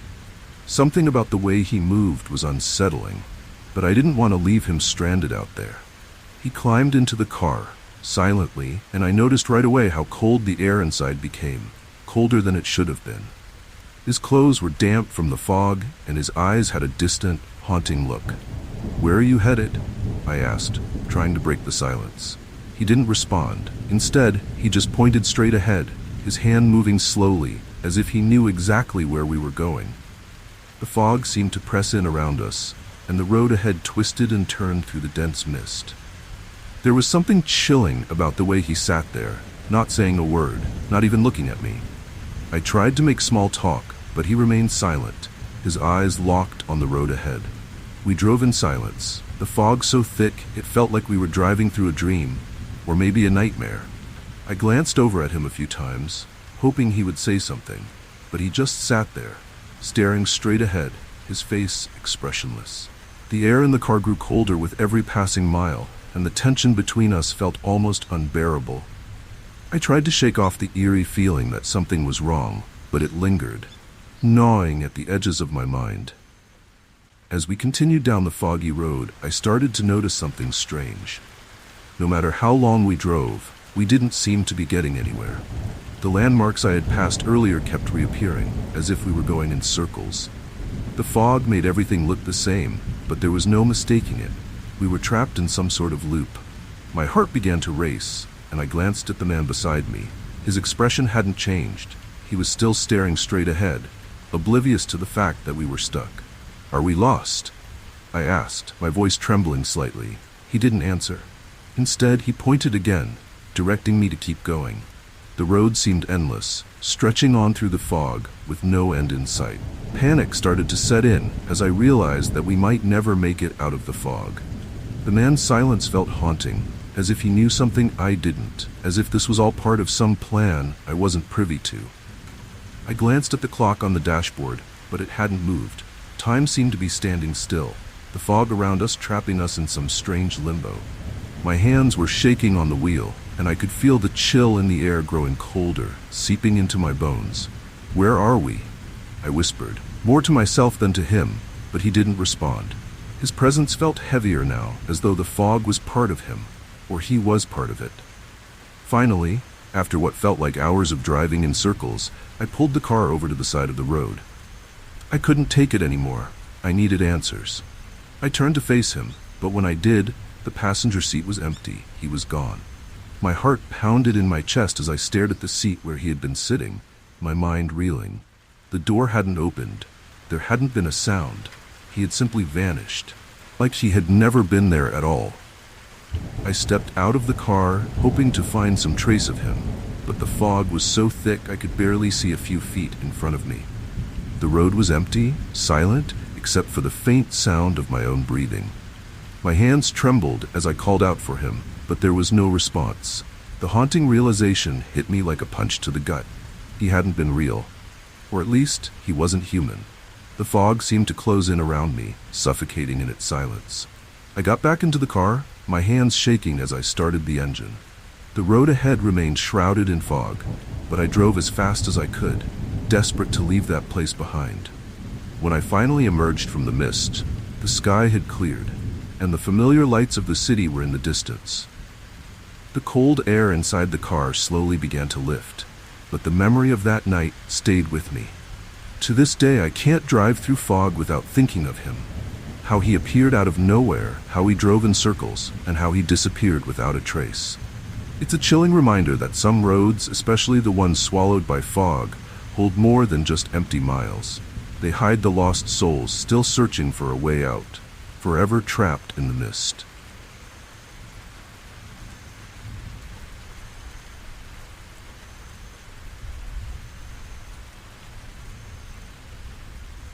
It was a cool evening in 1983, and I was driving through the outskirts of Baltimore, Maryland, heading back to the city after visiting a friend. The roads were quiet, with only the occasional streetlight casting long shadows on the pavement. As I neared an old railroad crossing outside of town, I noticed a figure standing by the side of the road. A woman, pale and shivering, with her thumb out. It was late, and something about the scene felt eerie, but I pulled over to offer her a ride. She climbed into the car, thanking me in a soft voice.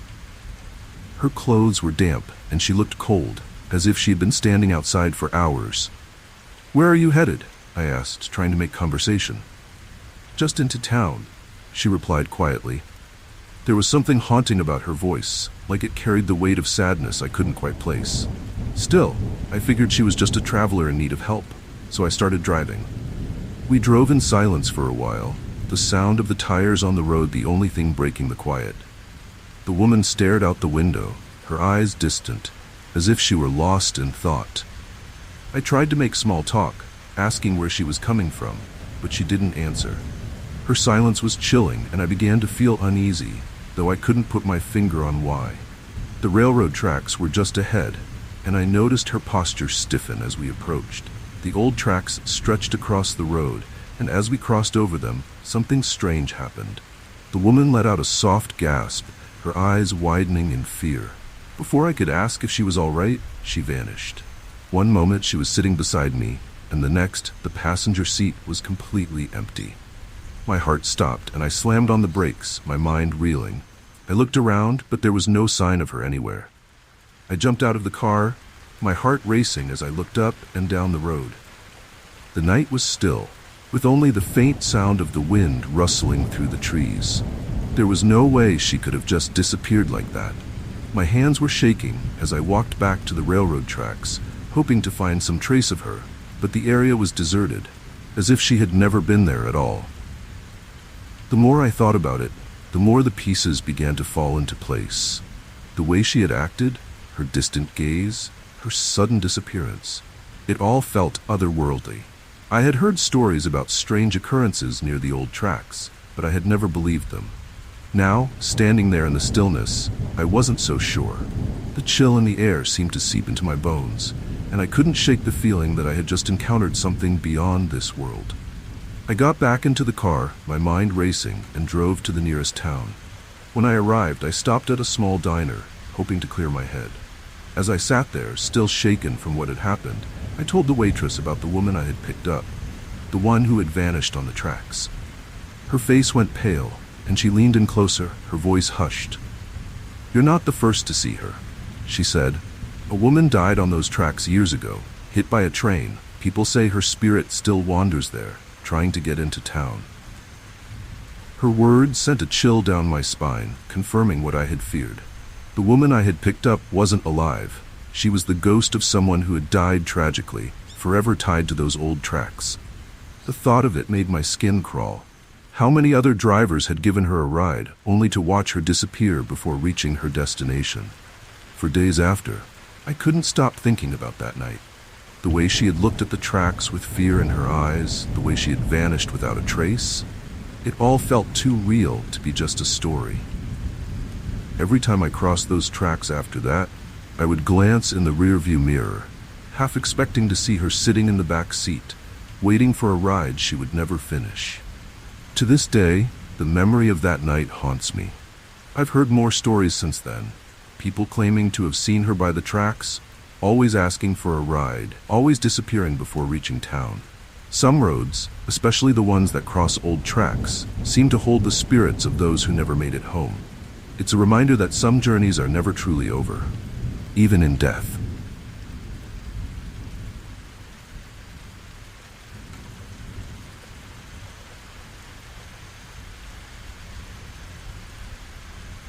In 2012, I was driving late at night along a deserted road just outside of Sydney, Australia. The air was crisp, the stars barely visible through the light fog that had settled over the landscape. The road was long and straight, cutting through fields and trees, with nothing but my headlights to guide me. As I made my way down the quiet stretch, I saw him.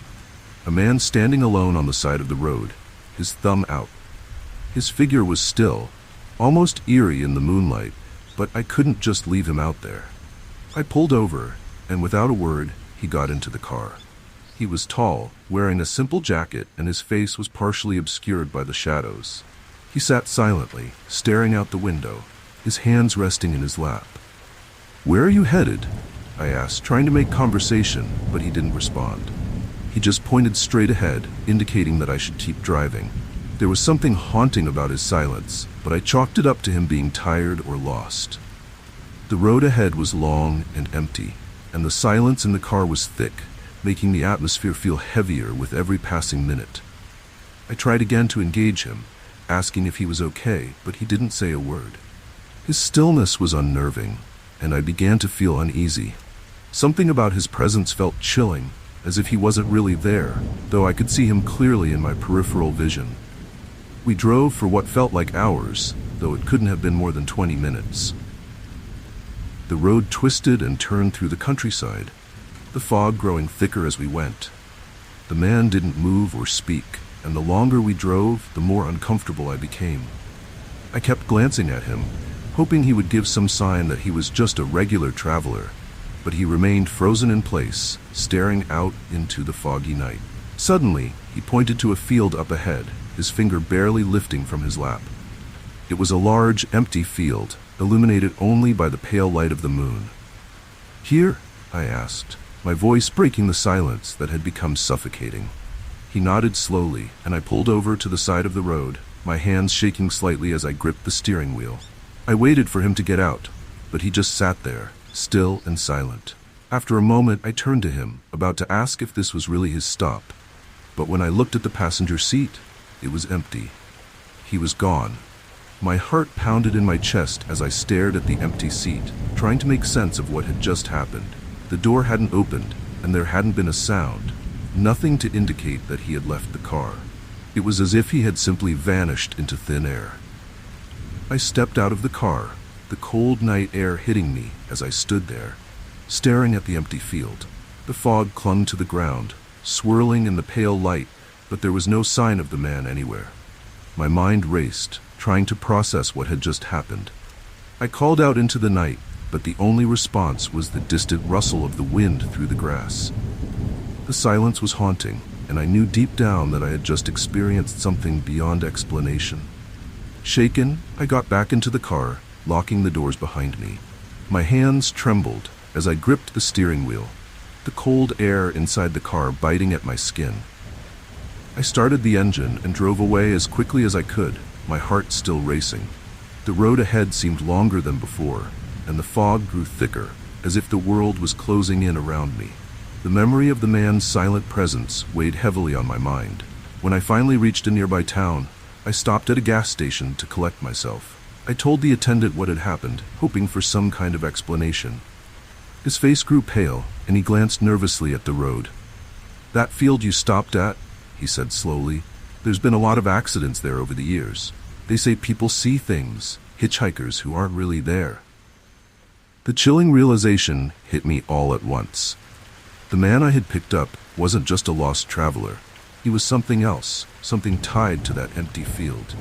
I had given a ride to a ghost, a spirit trapped in the foggy countryside, unable to move on. The thought of it sent a shiver down my spine, and I couldn't get out of there fast enough. Even now, years later, I can't drive down that road without thinking of him. The way he sat there, silent and still, and the way he vanished without a trace. It's a memory that haunts me, a reminder that some roads are home to more than just the living. Some passengers never really leave.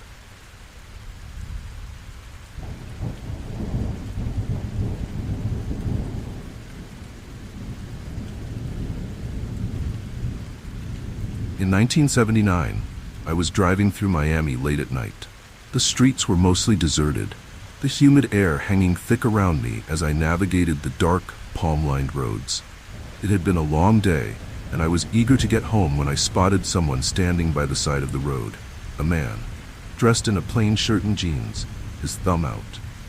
Something about him caught my attention, and even though I wasn't one to pick up hitchhikers, I pulled over. As he climbed into the car, the first thing I noticed was his laugh. Quiet, almost a chuckle, but persistent. It immediately gave me an eerie feeling.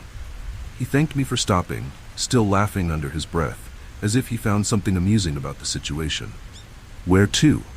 I asked, trying to shake off the growing unease. He gave me an address on the outskirts of town, and I started driving. The whole time, he kept laughing to himself, a low, chilling sound that sent shivers down my spine. I glanced at him out of the corner of my eye, wondering what could possibly be so funny. As we drove, the laughter continued. It wasn't loud, but it never stopped, growing more unsettling with each passing mile. I tried to make conversation to break the tension, asking where he was headed and what had brought him out here so late. But his answers were vague, spoken between bursts of laughter. "Just heading home," he said, the grin on his face widening. His smile seemed too big, almost haunting in the dim light of the car. The further we drove, the louder his laughter became. It was no longer a quiet chuckle, but something deeper, more disturbing. I could feel the hairs on the back of my neck stand up as the sound filled the car, echoing off the windows. "What's so funny?" I finally asked, trying to keep my voice steady. He turned to look at me, his eyes gleaming in the darkness. "You'll see," he said between laughs, his voice low and sinister. My heart started racing, and I could feel panic rising in my chest. Something about the way he said those words sent a chill down my spine, and I suddenly regretted picking him up. I considered pulling over and telling him to get out, but something about his presence made me feel trapped, as though stopping would only make things worse. His laughter grew louder, more maniacal, as if he was holding back some horrible secret. As we neared the outskirts of town, the laughter reached a fever pitch. It was no longer just unsettling, it was haunting. His whole body shook with it, his grin spreading wider and wider, until it seemed unnatural, almost inhuman. My hands were trembling on the steering wheel, and I could feel the cold sweat forming on my brow. I needed to get him out of the car, but fear kept me driving, my mind racing with what could possibly be waiting at his destination. Finally, he pointed to a dark, deserted street and told me to pull over. His laughter had quieted again, but the smile remained, stretched wide across his face. My hands shook as I pulled the car to a stop, and I turned to tell him we had arrived.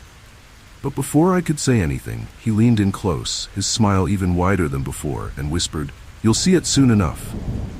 Then, without another word, he opened the door and vanished into the darkness. I sat there for a moment, my heart pounding in my chest, too afraid to move. The laughter still echoed in my ears, even though he was long gone. I quickly drove away, the night feeling darker and more oppressive than before. As I sped down the road, I couldn't shake the feeling that something terrible was about to happen. His words echoed in my mind, "You'll see," and I couldn't help but feel like I had narrowly escaped something far worse. The next day, I told a friend about the strange encounter. hoping for some kind of explanation. To my horror, they told me about a brutal murder that had taken place on that same street years ago. The killer had been known for laughing maniacally as he took his victims, and he had vanished without a trace. People said his ghost still haunted the area, searching for his next victim. The realization hit me like a punch to the gut. I had given a ride to something that wasn't human. Ever since that night, I haven't been able to forget the sound of that chilling laughter, or the way his smile stretched unnaturally across his face. Every time I drive through that part of town, I half expect to hear it again, echoing through the night, reminding me of how close I came to something far darker than I ever imagined. It's a memory that haunts me to this day, a reminder that some laughter hides something far more sinister. Even now, years later, I still glance in my rearview mirror when driving late at night, half expecting to see him sitting there, grinning and laughing, waiting to finish what he started.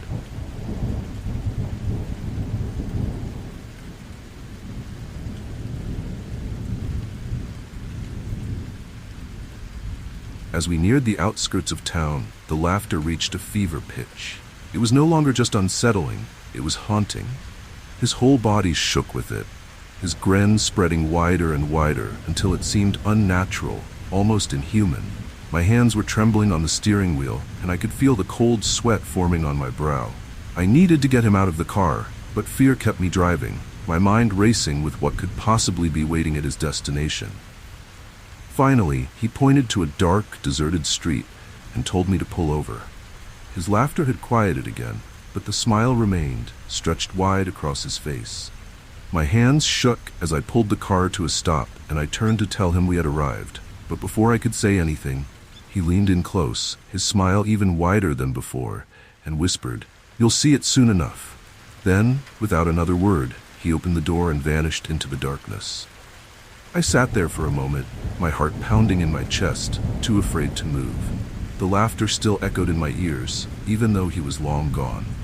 I quickly drove away, the night feeling darker and more oppressive than before. As I sped down the road, I couldn't shake the feeling that something terrible was about to happen. His words echoed in my mind, "You'll see," and I couldn't help but feel like I had narrowly escaped something far worse. The next day, I told a friend about the strange encounter, hoping for some kind of explanation. To my horror, they told me about a brutal murder that had taken place on that same street years ago. The killer had been known for laughing maniacally as he took his victims, and he had vanished without a trace. People said his ghost still haunted the area, searching for his next victim. The realization hit me like a punch to the gut. I had given a ride to something that wasn't human. Ever since that night, I haven't been able to forget the sound of that chilling laughter, or the way his smile stretched unnaturally across his face. Every time I drive through that part of town, I half expect to hear it again, echoing through the night, reminding me of how close I came to something far darker than I ever imagined. It's a memory that haunts me to this day, a reminder that some laughter hides something far more sinister.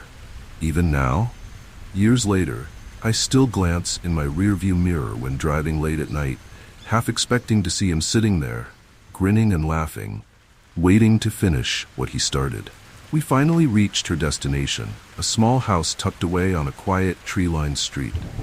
I pulled up in front of it, relieved that the ride was over. "We're here," I said, but she didn't move. I turned to look at her, but the passenger seat was empty. My heart jumped into my throat and I stared in disbelief. There was no way she could have gotten out without me noticing. She had simply vanished. I got out of the car, the rain soaking through my clothes instantly, and walked up to the house. My hands were shaking as I knocked on the door, unsure of what I would find. After a few moments, an older man answered, his face lined with age and wariness. I hesitated, unsure of how to explain what had just happened. "I gave a woman a ride here," I began, describing her appearance. His face grew pale, and his hands trembled as he gripped the doorframe. "That sounds like my wife," he whispered, his voice thick with emotion.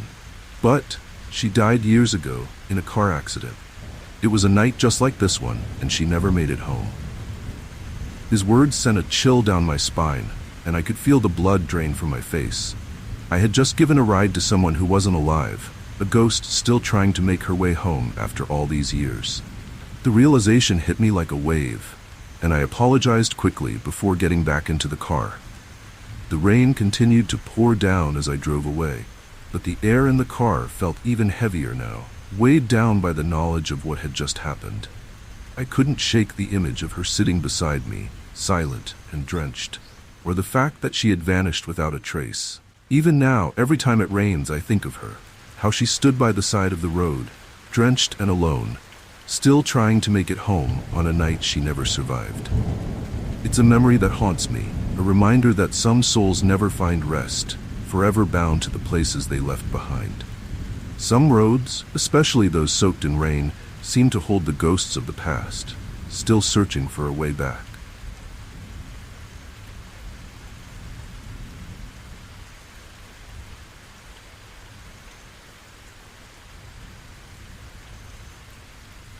In 1987, I was driving through the outskirts of Stockholm on a chilly autumn evening. The air was crisp, and the sun had long since set, leaving the sky a blanket of dark clouds. I had the road mostly to myself, with only the occasional car passing by.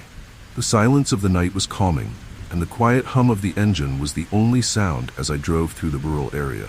That's when I saw him, a man standing by the side of the road, his thumb out, looking for a ride. There was something eerie about how he stood so still, like he had been waiting for me. I almost didn't stop, but something made me pull over. He climbed in without a word and sat down in the passenger seat. He was dressed simply in a dark coat, and his face had a strange, distant look to it, as if he wasn't entirely present. "Where are you headed?" I asked, breaking the silence. He gave me an address somewhere in the city, but his voice was soft, almost haunting in the way it carried a weight I couldn't quite place. We started driving, and for a while, the silence was heavy between us. He didn't seem interested in conversation, just staring out the window, lost in thought. But then, out of nowhere, he began to speak. "There's going to be an accident on this road tonight," he said calmly. His words hit me like a cold chill. I glanced at him, unsure of what to say. "How do you know that?" I asked, trying to sound casual, though my heart had started racing. He didn't answer right away, just kept staring out the window. "I've seen it before," he finally said, his voice barely above a whisper. The haunting tone in his voice made my skin crawl. I wanted to brush it off, to tell myself he was just making things up. But something about the way he said it made me feel uneasy. There was no reason to believe him, yet the certainty in his words felt real. The road stretched ahead, winding through the countryside, and I couldn't shake the growing sense of dread in the pit of my stomach. We drove in silence for a while longer, and I tried to focus on the road, but my mind kept circling back to his words. "There's going to be an accident." The phrase replayed over and over in my head, and the more I thought about it, the more chilling it became. Then, as if sensing my unease, he spoke again. "You should take the next left," he said, his voice quiet but firm. I hesitated, glancing at him out of the corner of my eye. "Why?" I asked, trying to sound casual. "Because if you don't, you'll be caught in the crash," he said simply, his tone leaving no room for doubt. A cold chill ran down my spine, and my hands tightened on the steering wheel. Against my better judgment, I followed his advice, turning left at the next road. The path was narrow, winding through the countryside, and the atmosphere felt eerie, almost like the air itself was holding its breath. We drove in silence, and I couldn't help but glance at him every few minutes, half expecting him to say something else. But he remained quiet, his gaze fixed on the road ahead. After a few miles, we rejoined the main road. My nerves had started to settle, but then I saw it. Up ahead, the flashing lights of police cars and ambulances. There had been an accident, just as the man had said. Several cars were crumpled together in a massive wreck, and it looked like emergency crews were still working to clear the scene. My heart pounded in my chest as I realized that if I hadn't turned when he told me to, I would have been caught in that crash. I turned to thank him, but when I looked at the passenger seat, he was gone. My heart skipped a beat, and I stared at the empty seat in disbelief. The door hadn't opened, and there was no way he could have just disappeared. It was as if he had vanished into thin air. The chilling realization hit me. I had given a ride to someone who wasn't of this world, someone who knew things no ordinary person could know. I drove away, my mind racing with what had just happened. Had I really been saved by a hitchhiker who knew the future? And if so, who or what was he? The memory of his calm voice, his distant stare, and his haunting words stayed with me long after that night. It was as if he had been sent to warn me, to guide me away from danger. Even now, years later, I can't drive that stretch of road without thinking of him. The man who knew the future, who saved me from an accident that could have ended my life. It's a memory that haunts me to this day, a reminder that some encounters on the road are more than they seem. Some people or spirits are sent for a reason, whether we understand it or not.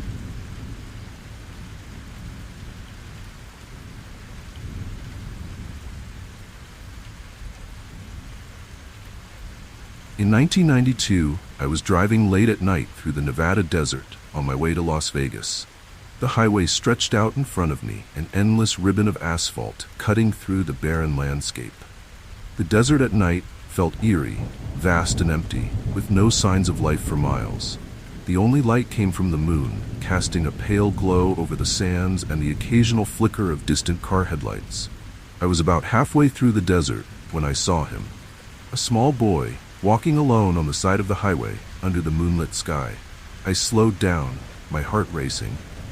What was a young boy doing out here all by himself in the middle of the desert? It didn't make sense, but I couldn't just leave him there. I pulled over, rolling down my window. "Are you okay?" I asked, trying to hide the nervousness in my voice. The boy looked up at me, his face pale and his clothes dusty, but he didn't seem scared. "I'm lost," he said simply, his voice haunting in the stillness of the night. "I need to get home." Without thinking, I unlocked the door, and he climbed into the passenger seat. The car immediately felt colder, like the desert air had followed him inside. I turned up the heat, trying to shake the chill creeping through me. "Where's home?" I asked. He gave me a vague answer, something about a small town near Las Vegas. I figured he must have wandered away from his family somehow, but I couldn't understand how he'd ended up out here alone.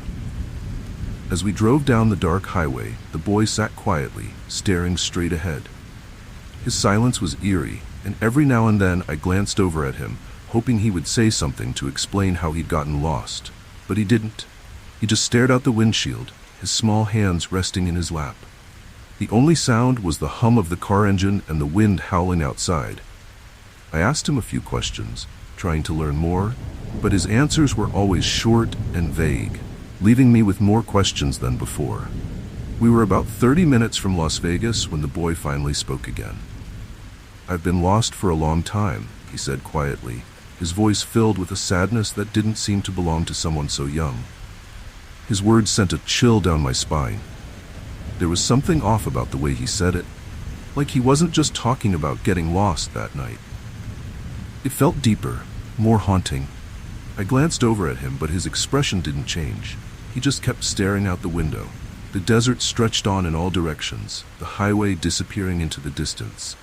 I felt a growing sense of unease, like something wasn't right.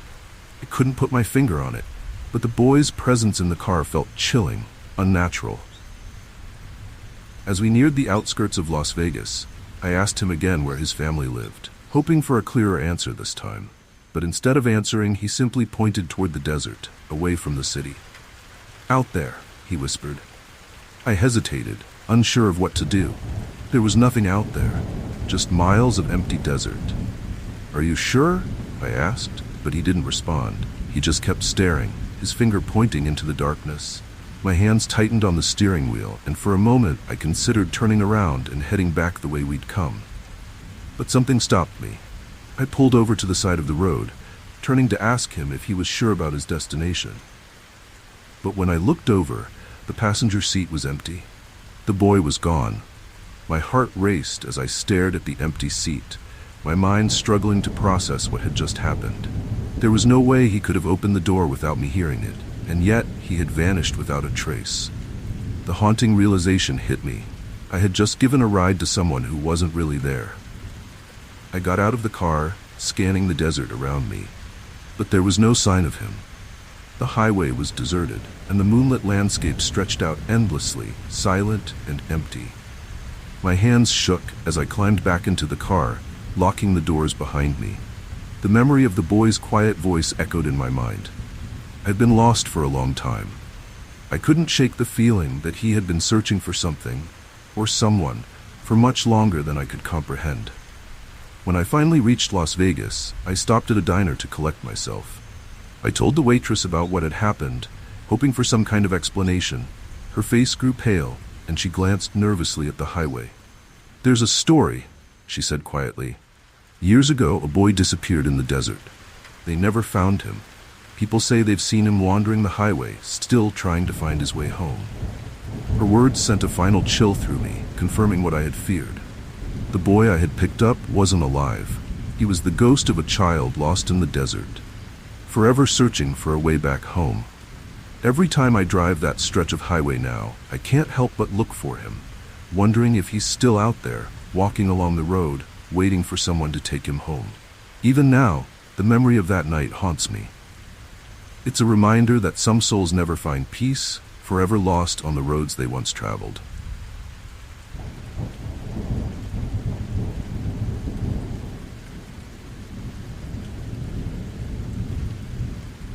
In 2005, I was driving along a remote road just outside Belfast, Northern Ireland.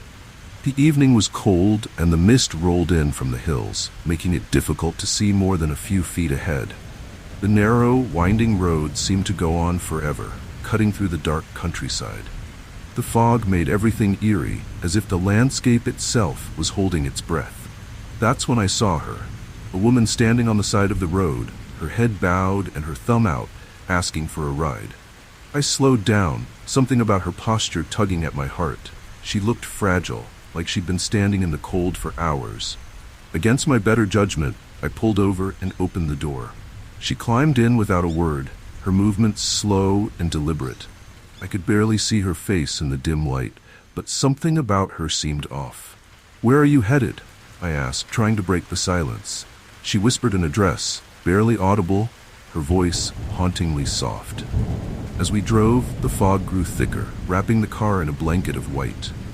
The woman sat in silence, her head still bowed, her hair hanging over her face like a curtain. I asked her a few more questions, trying to make conversation, but she didn't respond.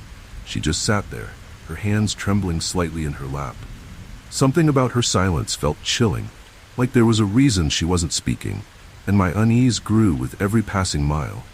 I glanced at her from the corner of my eye, trying to get a better look at her face, but it was hidden in shadow. I wanted to ask if she was okay, but something stopped me. There was an oppressive heaviness in the air, a haunting feeling that I couldn't quite shake. The road twisted and turned through the mist, and with every bend, I felt a growing sense of dread. Finally, we came to a stoplight at a crossroads. The red light flickered in the mist, casting an unnatural glow through the fog. I turned to ask her again where exactly she needed to go, but when she lifted her head to look at me, my heart stopped. Her face was pale and gaunt, but that wasn't what terrified me. It was her eyes, or rather, the absence of them. Her eye sockets were hollow, black voids that stared back at me, empty and chilling. I gasped, gripping the steering wheel tightly as fear flooded my veins. She didn't say anything, just looked at me with those empty, gaping holes where her eyes should have been. The air in the car turned cold, and I could feel my pulse pounding in my ears. I wanted to scream, but my voice caught in my throat. The light turned green, but I couldn't move. I was frozen in place, my hands trembling as I tried to make sense of what I was seeing. Suddenly, she spoke, her voice low and haunting. "I need to get to the church," she whispered, her tone filled with sorrow. The words sent a chill through me, and I felt a sense of dread settle deep in my bones. My mind raced. How was she speaking? How could she even see the road? I forced myself to drive, my body moving on autopilot, desperate to get her out of the car. The road twisted again, and we neared an old church that sat on a hill, barely visible through the fog. My heart pounded as I pulled up to the gates, hoping this was where her journey would end. "We're here," I managed to say, my voice shaky, but when I turned to tell her, the passenger seat was empty. She had vanished without a trace. My hands shook as I stared at the empty seat. The haunting image of her face with those hollow eye sockets burned into my mind. The car was silent, the fog pressing in around me, and I couldn't comprehend what had just happened. I got out of the car, looking around, but there was no sign of her. Nothing but the still night and the church looming in the mist. I knocked on the church door, desperate for answers, and an old caretaker answered. I described the woman I had picked up, her hollow eyes, and how she had disappeared. His face grew pale, and he crossed himself. "You've seen her," he whispered. "She's been dead for years. They say she was blinded in an accident and died near here, but her spirit still wanders, trying to find her way back to the church." His words sent a final chill down my spine. I had given a ride to a ghost, a woman still searching for something she would never find. The weight of it sank in, and I drove away, my mind reeling from the encounter. Every time I pass that road now, I can't help but glance at the passenger seat, half expecting to see her sitting there again, her hollow eyes staring back at me. It's a memory that haunts me to this day, a reminder that some spirits never find peace, especially those who lost more than just their way.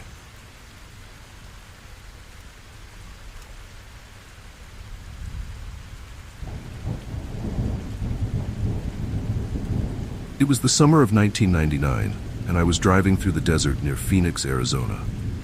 The vast emptiness of the landscape was both beautiful and eerie. The sun had set hours ago, leaving only the faint glow of the moon to light the desolate road. As I drove deeper into the desert, the sky above seemed to stretch on forever, and the isolation was almost haunting. That's when I saw him, a man standing by the side of the road, his hand out for a ride. I hesitated at first, but there was something compelling about the way he stood there, alone in the middle of nowhere. Against my better judgment, I pulled over. He climbed in without a word, his face hidden in the shadows. "Where are you headed?" I asked, trying to break the silence. He gave me an address that was a few miles away, closer to Phoenix. His voice was low, almost a whisper, and it sent a chill down my spine. As we drove, the man remained quiet, staring out the window at the desert landscape. The silence between us grew thick, the only sound being the hum of the engine and the tires on the road. After a few minutes, he finally spoke. "Do you believe in the dead?" he asked, his voice barely audible. The question caught me off guard, and I felt a sudden unease. "What do you mean?" I replied, trying to keep my voice steady. "They're everywhere," he said, still staring out the window. "The dead. I can hear them." His words were haunting, and I could feel the temperature in the car drop slightly, or maybe it was just my imagination. I glanced over at him, but his face remained hidden in the shadows, his expression unreadable. I tried to brush off the chill running through me, telling myself he was just trying to scare me. The desert stretched out around us, dark and empty, and I couldn't shake the growing sense of unease. "You can hear them?" I asked, more out of curiosity than belief. "What do they say?" He turned to face me for the first time, and I caught a glimpse of his face in the dim light. His eyes were dark and intense, filled with something that looked like fear. "They warn me," he whispered. "They tell me when danger is near." A cold chill crept up my spine. There was something about the way he said it that made me believe him, even though it sounded impossible. The atmosphere in the car became heavier, as if we were no longer alone on that desert road. I glanced in the rearview mirror, half expecting to see something, or someone in the back seat, but it was empty. Still, the air felt thick with tension. "They're warning me now," he said suddenly, his voice trembling. "Something is coming." My heart started pounding in my chest, and I tightened my grip on the steering wheel. "What do you mean?" I asked, my voice barely above a whisper. He didn't answer right away, just stared ahead, his body rigid. "Pull over," he said, his voice urgent now. "We need to stop." I didn't argue. The fear in his voice was enough to convince me. I pulled the car to the side of the road, the desert stretching out in all directions, silent and still. As soon as I stopped, the man opened the door and stepped out, his eyes scanning the horizon. I followed him out of the car, the cold desert air hitting me like a slap. "What's going on?" I asked, my heart racing. "They're close," he said, his eyes darting around as if he could see something I couldn't.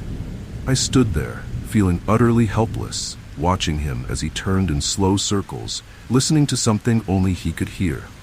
Then, without warning, he started walking away, disappearing into the darkness of the desert. "Wait!" I called after him, but he didn't stop. I stood there for a few moments, the haunting feeling of being completely alone sinking into my bones. I got back into the car, my hands shaking as I started the engine. The road ahead was dark and empty, but the man's words echoed in my mind. "They're close." I drove off, glancing in the rearview mirror one last time, but he was gone, swallowed by the desert. To this day, I don't know who or what that man was. But his words have stayed with me. The way he spoke of the dead, the warnings he claimed to hear, it was all too real to dismiss. Every time I drive through that desert now, I can't help but feel like I'm not alone, like the dead are watching, waiting, just beyond the edges of the road. It's a chilling reminder that some mysteries are better left unsolved.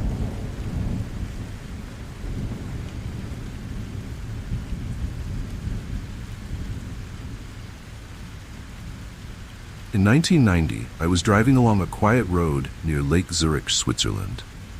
It was a chilly evening, the sky overcast, and a mist had begun to settle over the water, giving the lake a haunting appearance. The air was thick with moisture, and the headlights of my car barely pierced the fog ahead. As I drove along the winding road that hugged the shore, the atmosphere felt eerie. The stillness of the lake, the silence of the world around me. That's when I saw him. A man standing by the side of the road, drenched from head to toe, his hand raised for a ride. I slowed the car, hesitating for a moment. There was something odd about him, but I couldn't just leave him standing there. He looked like he had been caught in a storm, though the night had been dry until now. I pulled over and rolled down the window. "Need a ride?" I asked. He nodded wordlessly, his face pale and expressionless. Without saying anything, he climbed into the passenger seat, his wet clothes soaking into the fabric. A strange chill immediately filled the car. I asked him where he needed to go, and he gave me the name of a nearby village.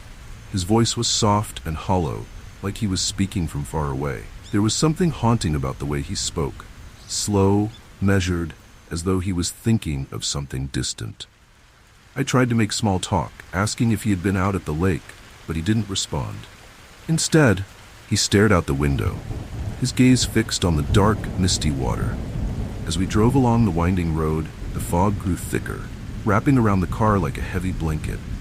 The world outside seemed to disappear, and the only sound was the hum of the engine and the occasional drip of water from the man's clothes. The silence between us was suffocating, and every now and then I glanced at him, hoping for some sign of life, but he remained motionless, his eyes locked on the lake. There was something chilling about the way he sat there, as though he didn't belong in the car, or even in this world. His wet clothes clung to his body, but his skin looked strangely dry, almost as if he wasn't truly there. I felt a growing sense of unease, but I kept driving, not wanting to seem rude or frightened. As we neared the village, I asked him again where he had come from, hoping to break the silence, but he didn't answer. Instead, as we approached a small bridge that crossed over the lake's edge, he suddenly spoke. "Stop here," he said, his voice so quiet I almost didn't hear him. I pulled over to the side of the road, confused. "Are you sure?" I asked.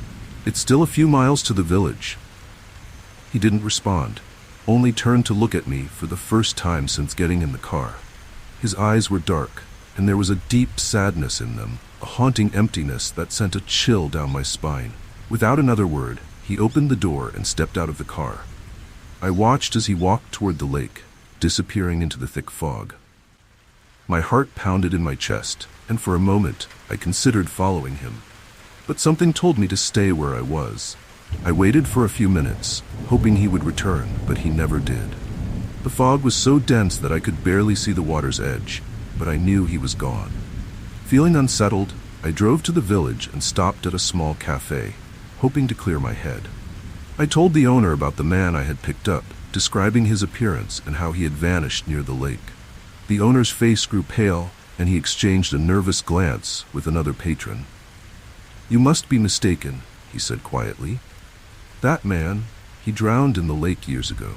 People say his spirit still walks the shore, trying to find his way home. His words sent a chill through me, and I felt the blood drain from my face. I had given a ride to a ghost, a man who had died in the very waters I had just driven past. The realization was overwhelming, and I left the cafe, shaken and confused. The memory of his wet clothes, his hollow voice, and the way he disappeared into the fog haunted me for days after. Even now, whenever I drive near Lake Zurich, I find myself looking out at the water, half expecting to see him standing by the shore, still searching for a way back home. It's a memory that haunts me, a reminder that some spirits are forever tied to the places where they met their end. The lake, calm and still on the surface, hides the echoes of those who never made it out.